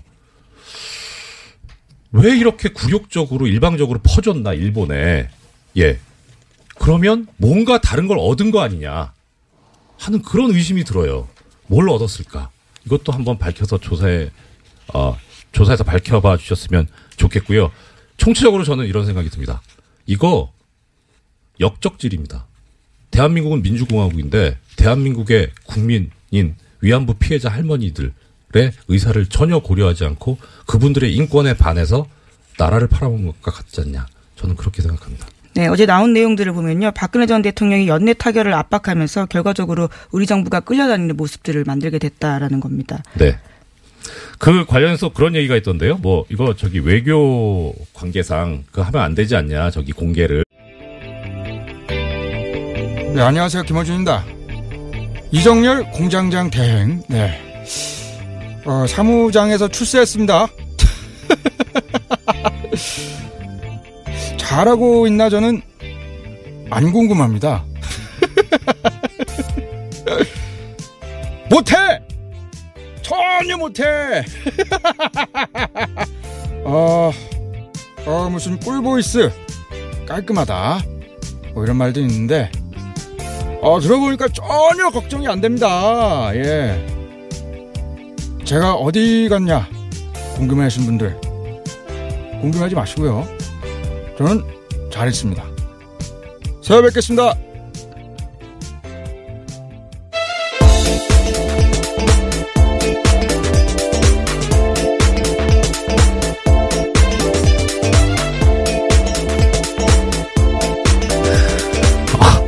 예, 시사인의 김은지입니다.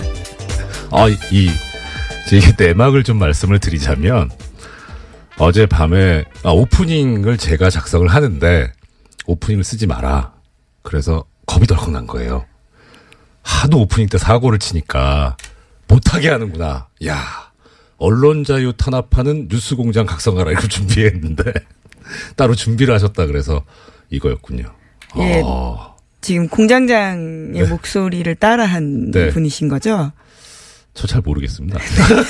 네, 웃음소리에 포인트가 있는 것 같은데요. 예. 예, 절대로 동감할 수 없습니다. 네. 자, 바로 들어가죠. 이게 굵직굵직한 소식들이 지난밤에 이제 많이 나와서 오늘 저도 또 말씀드릴 부분들이 있어서 네 달려보겠습니다. 자, 공장문 열겠습니다. 가시죠. 네. 첫 번째 소식이요. 조윤선 전 장관에 대한 구속영장이 기각됐습니다. 조 전 장관은 청와대 근무 시절에 박근혜 정부 국정원에 특수활동비를 상납받은 혐의로 구속영장이 청구됐는데요. 서울중앙지법 오민석 영장전담 부장판사가 기각한 겁니다. 네. 사유는 다음과 같은데요. 수수된 금품의 내물성 등 범죄 혐의에 대해서는 다툼의 여지가 있다라는 거고요. 또 수사 및 별건 재판의 진행 과정 등을 비추어 볼 때 도망 및 증거인멸에 염려가 있다고 보기 어렵다라는 겁니다. 네. 많은 분들께서 새벽에 눈을 뜨시고 나서 바로 혈압을 급상승시킨 뉴스였죠. 네, 이 좀 송구스러운 말씀인데 저는 이거 좀 예상이 되는 거였어요. 어제 그래서 말씀을 좀 드리기가 좀 조심스러웠었는데 일단 이거 1인 2역을 할 수도 없고. 네, 예. 영장 전담 다시 수석으로서 이게 미니 인터뷰를 좀 하셔야 될 것 같아요. 본연의 업무로 돌아가서. 네. 지금 그 조윤선 전 장관에 대해서 구속영장 청구가 기각이 되면서 영장 청구 기각 사유를 밝힌 게 아까 김 기자님께서 말씀드린 내용대로입니다. 수수된 금품의 뇌물성 등 범죄 혐의에 대해서 다툼의 여지가 있다. 그러니까 항상 말씀드리지만 다툼의 여지가 있다 이 말씀은 피의자가 주장하는 내용이 그대로 밝혀진다면 무죄가 선고될 가능성이 있기 때문에 그래서 이런 경우에는 범죄 혐의가 제대로 이제 나중에 유죄가 선고될 거라고 확 어느 정도 인정되지가 않기 때문에 그래서 구속할 수 없다는 그런 이유인데요. 그 근거가 된 게 이제 수수된 금품의 뇌물성. 조윤선 전 장관이 정무수석 시절에 돈을 국정원으로부터 받았는데 이게 그럼 뇌물이 아니라는 거냐? 네, 이게 이 상식하고 또 좀 어긋날 수 있는데. 네, 매달 500만 원씩 5천만 원 가량의 돈을 받았다라고 그렇죠. 합니다. 예. 이 정무수석이라고 하는 자리하고 국정원, 국가정보원이라고 하는 데하고 조직하고 비교를 해보면요. 우리가 일반적으로 뇌물이라고 생각을 할 때 어떤 경우냐면, 내가 이러이러한 현안이 있는데 당신이 그거를 해줄 수 있는 자리에 있으니까 이것 좀 해줘라 하면서 금품을 주는 거잖아요. 그러면은 국가정보원 입장에서 볼 때 정무수석한테 그런 청탁을 할 만한 사유가 뭐가 있을까? 사실 따져보면 없어요. 그래서 이제 만약에 뇌물을 주는 상대방이 대통령이면 이거는 뇌물이 되죠. 왜냐면은 국가정보원의 인사권을 대통령이 가지고 있기 때문에 그래서 인사청탁한다는 그런 어떤 포괄적인 직무 관련성을 가지고 줄 수 있는데 이건 약간 좀 약간 그렇다라는 생각을 했었어요. 근데 그 전에 이게 처음에 문제가 됐던 그 사안이 뭐였냐면 문고리 3인방에 대해서 이걸로 이제 뇌물로 구속영장 청구가 있었는데 그때 사실 좀 걱정이 됐었거든요. 엄밀하게 말하면 국가정보원하고 문고리 3인방하고 또 이게 관련이 없는데. 네, 뇌물에 대한 대가성에 대한 부분이죠. 그렇죠. 예, 직무 관련해서. 근데 그게 어떻게 해결이 돼서 영장이 발부가 됐냐면 이 박근혜 전 대통령 시절에 청와대 구조가 워낙 특이했었기 때문에 원칙적으로 법률적으로 보자면 비서관은 아무 이런 직무 관련성이 없지만 이 사람들을 통하지 않고서는 갈 수가 없어요. 접근이. 그러니까 결국 이 문고리 3인방과 박근혜 전 대통령을 하나로 볼 수 있는 거죠. 일종 공범의 형태로 볼 수 있기 때문에 그래서 법원이 그런 관점 하에서 인정하고 나갔을 수 있는데 문제는 당시에 검찰이 얘기했던 거는 이 박근혜 전 대통령과 비서관들을 한 몸으로 본 게 아니라 통으로 청와대라고 하는 그런 관점으로 바라봤었더라고요. 그래서 나온 말이 상납이라는 말이 나왔었고 근데 그때 영장이 그대로 발부되고 통과가 되니까 이번에도 같은 구조를 유지했던 게 아닌가 싶은데 사실 좀 그렇죠. 게다가 여기에 지금 기름을 부은 게 뭐냐면 그 판결이 옳은 건 저는 아니라고 생각하는데 이 조윤선 전 장관에 대한 예전 1심 판결. 네, 블랙리스트 혐의에 대해서요. 블랙리스트에 관해서. 진행 중입니다. 이제 선고만 남았죠. 거기서 그 재판부가 판결 이후에 아주 황당한 논리를 제시를 하는데 애청자 여러분들 기억 그런 얘기가 있던데 그건 또 어떻습니까? 네, 그와 관련해서 어제 윤병세 전 장관 같은 경우에는요. 그런 주장들을 했습니다. 피해 할머니들이 고령이고 합의가 시급했기 때문에 관련된 사업들을 수용했다라는 이야기도 하고 있고요. 네. 예. 하지만 어제 또 불가역적 관련된 표현에 대해서도 나온 부분들이 있는데 원래 굉장히 문제가 된 표현이지 않습니까? 그렇죠. 우리 쪽 요구와는 굉장히 다르게 쓰였다라고 하는데요. 일본 정부에 의해서 이 불가역적 표현이 오히려 일본에 유리하게 쓰였다라고 합니다. 예. 무슨 생각으로 시작한 건지 모르겠는데 이렇게 이용을 당했든 강하게 협력을 했든 간에 이거는 민족 반역적인 그런 책임을 면할 수가 없다. 저는 그런 생각입니다. 벌써 시간이 이렇게 됐네요. 지금까지 시사인의 김은지였습니다. 감사합니다. 네, 고맙습니다. 바로 이어서 조금 전에 저 말씀드렸던 정대협 대표님 모시기 전에 이 시간에 항상 고정으로 나오시는 우리 리얼미터의 권순정 조사분석실장님 모시고 한 해를 마무리하는 이 여론조사 내용에 대해서 이야기 들어보겠습니다. 어서 오십시오. 반갑습니다. 안녕하십니까. 네, 오랜만이네요. 어떻게 여기서 뵀는지. 저기 우리 앞으로 맨정신에만 항상 보는 거. 자, 항상 전해주시는 내용. 우리 주 초중반에 우리 대통령 그리고 정당의 여론조사 집계 결과 어떻습니까? 네, 이번에는 대통령하고 정당은 좀 짧게 넘어가고요. 네. TBS 의뢰로 2,000명 조사를 특별 조사를 했어요. 네. 그걸 조금 더 길게 소개해드리겠습니다. 그 부분을 제가 더 길게 소개해드릴게요. 저기 네. 리얼미터에서 연말을 맞이해가지고 우리 청취자님들을 위해서 평소보다 더 돈을 많이 들여가지고 자세하게 조사를 하셨다. 예. 네. 먼저 대통령 지지율을 말씀드리면요. 네.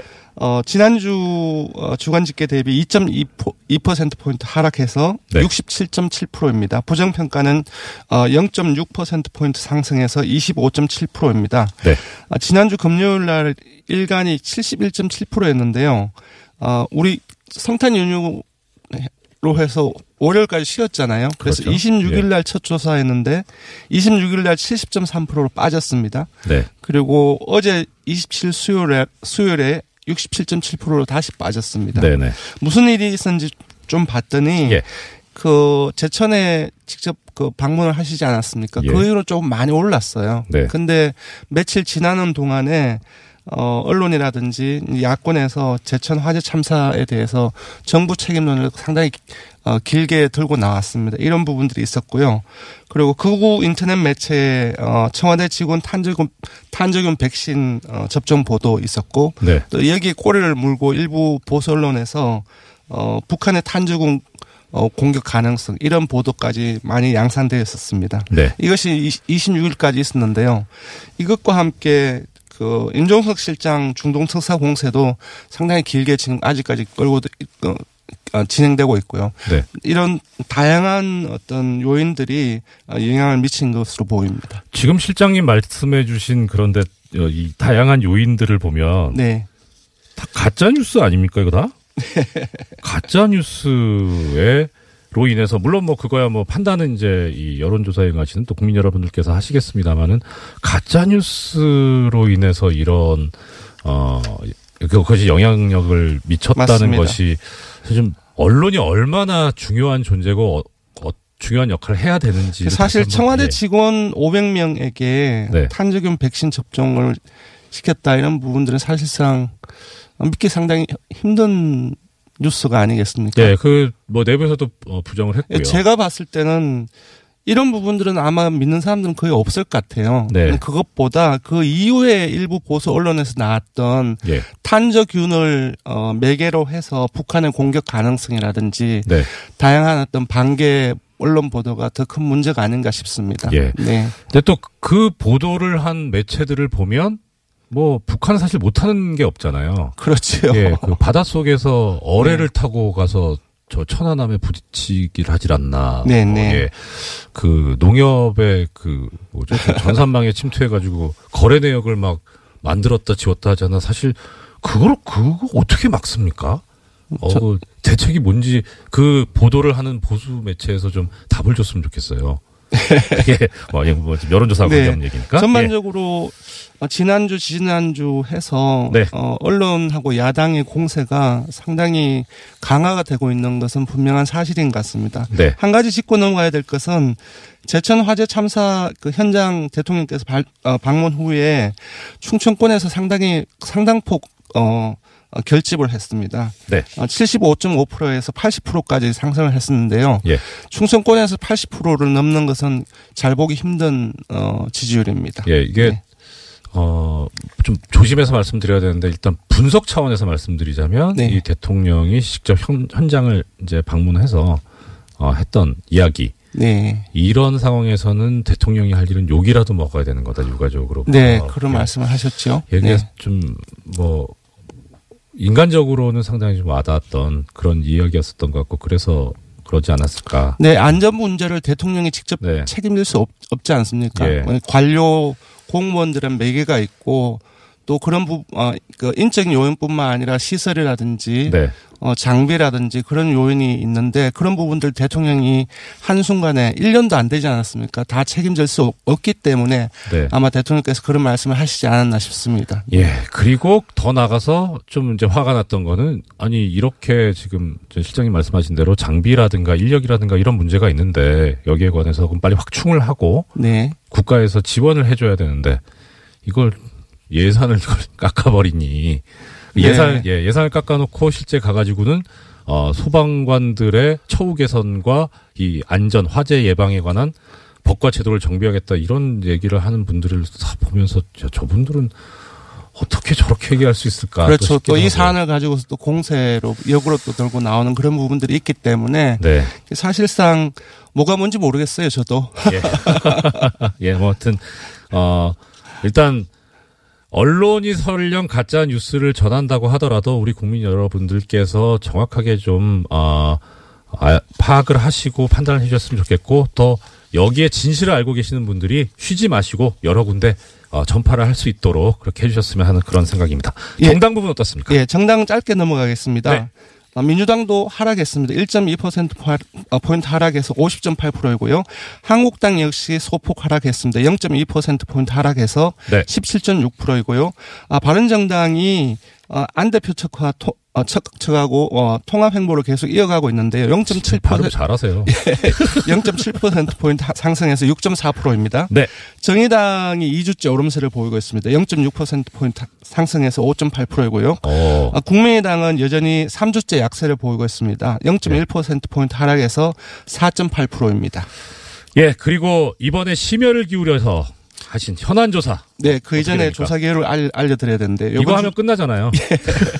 이번 주준조사는 네. TBS 의뢰로 화요일부터 수요일까지 이틀간 조사를 했습니다. 전국 네. 19세 이상 성인 1,005명을 대상으로 했고요. 유무선 전화 면접과 자동 응답 방식으로 실시했고 네. 표본 오차는 95% 신뢰 수준 플러스 마이너스 3.1%포인트입니다. 응답률은 4.9%였습니다. 예, 청취자 여러분 아시겠습니다만은 오차 범위가 3.1%니까 더하기 빼기 3.1까지 감안해서 네, 생각하시면 되겠다는 말씀이죠. 네. 네. 예, 현안 어떤 내용이 있습니까? 예, 이번에는 곧 사실상 국민의당이 분당이 현실화될 가능성이 높은데 네. 분당이 된다고 했을 때 새로운 정당 구도가 만들어지지 않습니까? 예, 예. 이 속에서 과연 정당 지지도가 어떻게 펼쳐질 것인지. 여기 관심 많잖아요. 네, 예, 그 이후에 6.13 지방선거에서 어떻게 펼쳐질 것인지. 네. 그걸 중심으로서 좀 살펴봤는데요. 네. 그러니까 국민의당하고 바른정당이 통합한 정당이 하나 생기고 그리고 국민의당과 바른정당의 통합을 반대하는 네. 주로 이제 호남 의원분들이죠. 그분들을 네. 정치 세력을 집어넣어서 조사를 해봤더니 네. 더불어민주당이 기존의 현재 정당 지지도보다 한 4.2%포인트 빠져가지고 47.4%가 나왔고요. 그래도 높네요. 네. 네. 자유한국당 역시 0.6%포인트 하락해서 17.8% 정도 나옵니다. 네. 근데 여기서 봐야 될 게 국민의당하고 바른정당하고 통합정당이 얼마나 나왔냐면은 12.8%가 나왔는데요. 예. 이것은 통합하기 이전에 국민의당 6.8%, 바른정당 5.6%하고 합친 12.4%보다 0.4%포인트 높은 겁니다. 그러니까 사실상 통합의 효과는 상당히 미미하다라고 봐야 될 것 같습니다. 시너지가 지금 상당히 통합파의 근거인데. 네네. 예, 실제 조사상으로는 그렇게 많이 나오진 않는다. 네. 예. 여기서 한 발 더 들어가면. 네. 이런 정당 구도 하에서 6.13 지방선거에서 누가 실제 현재 지지율보다 득표율이 더 높을 것 같냐 이렇게 물어봤습니다. 왜냐하면은 모든 선거에서 당시의 지지율보다 득표율이 많이 나오고 적게 나오는 정당이 있거든요. 그렇죠. 그랬더니 국민의당하고 바른정당의 통합정당에 많이 나올 거라고 하는 응답이 11.1%가 나왔습니다. 단순 비교는 어렵겠지만 아까 기억하실지 모르겠지만 12.8%가 통합 효과로 해서 나왔던 수치인데 더 많은 득표를 올릴 것이라고 한 응답이 11.1%가 나왔습니다. 줄어든 것이죠. 줄어든 거죠. 네. 참.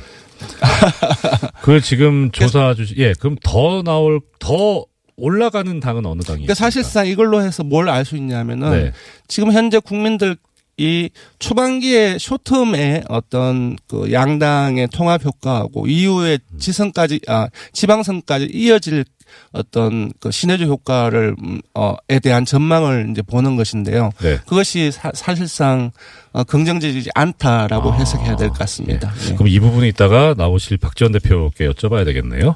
예, 이 부분에 관한 조사 결과는 어떻습니까? 네. 이번 특집 조사는 TBS를 어제 하루 동안 실시했습니다. 전국 19세 이상 성인 2029명을 대상으로 실시했고요. 무선 유선 자동 응답 방식으로 실시했습니다. 표본 오차는 95% 신뢰 수준 플러스 마이너스 2.2%포인트, 응답률은 4.1%였습니다. 예, 현안 조사까지 하신다고 너무 고생 많으셨고 한 해 동안 좋은 소식 전해주셔서 고맙습니다. 지금까지 리얼미터의 권순정 조사 분석 실장님이었습니다. 감사합니다. 고맙습니다. 예, 조금 전에 권순정 조사분석실장님 나오셨었는데 우리 1972님께서 오늘 말이 너무 꼬이신다. 마치 전날 마신 술이 덜 깬 것 같다. 이렇게 문자를 주셨는데요. 약주를 어제 드신 건 아니고 어제 밤을 새셨답니다. 일 때문에. 그래서 연말을 맞이해서 이제 조사해야 될 게 많아가지고 그래서 끝나고 나서 나가시면서 한숨을 푹 쉬더라고요. 워낙 긴장을 했는데 많은 응원 부탁드립니다. 자, 아까 말씀드렸던 대로 우리 위안부 문제와 관련해서 한일 간에 이면 합의가 있었다. 화가 나가지고. 자, 많은 국민들께서도 분노하고 계시는데요. 일본과의 굴욕적 죄송합니다. 목이 메이네 이 부분은. 네, 굴욕적 합의도 문제지만 합의 이후에 우리 정부가 이 할머님들과 국민들을 속여왔다. 이 충격을 주고 있는데 전문가이신 우리 한국정신대 문제 대책협의회 상임대표이신 윤미향 대표님으로부터 이 문제에 대한 입장과 해설을 직접 들어보겠습니다. 반갑습니다, 대표님. 네, 안녕하세요. 네. 이런 일이 있어서 또 만나네요, 그죠? 그러게 말입니다. 자, 바로 네. 중요한 문제고 들어봐야 될 말씀들이 많으니까 바로 가겠습니다. 자, 1억으로 벌써 지금 합의가 나온 지 이제 2년째 되는 날인데 어제 그 보고서. 예, 특히 이면 합의 여기에 대해서 어떤 입장을 가지고 계십니까? 참담했죠. 예. 그러니까 지난 2년의 시간이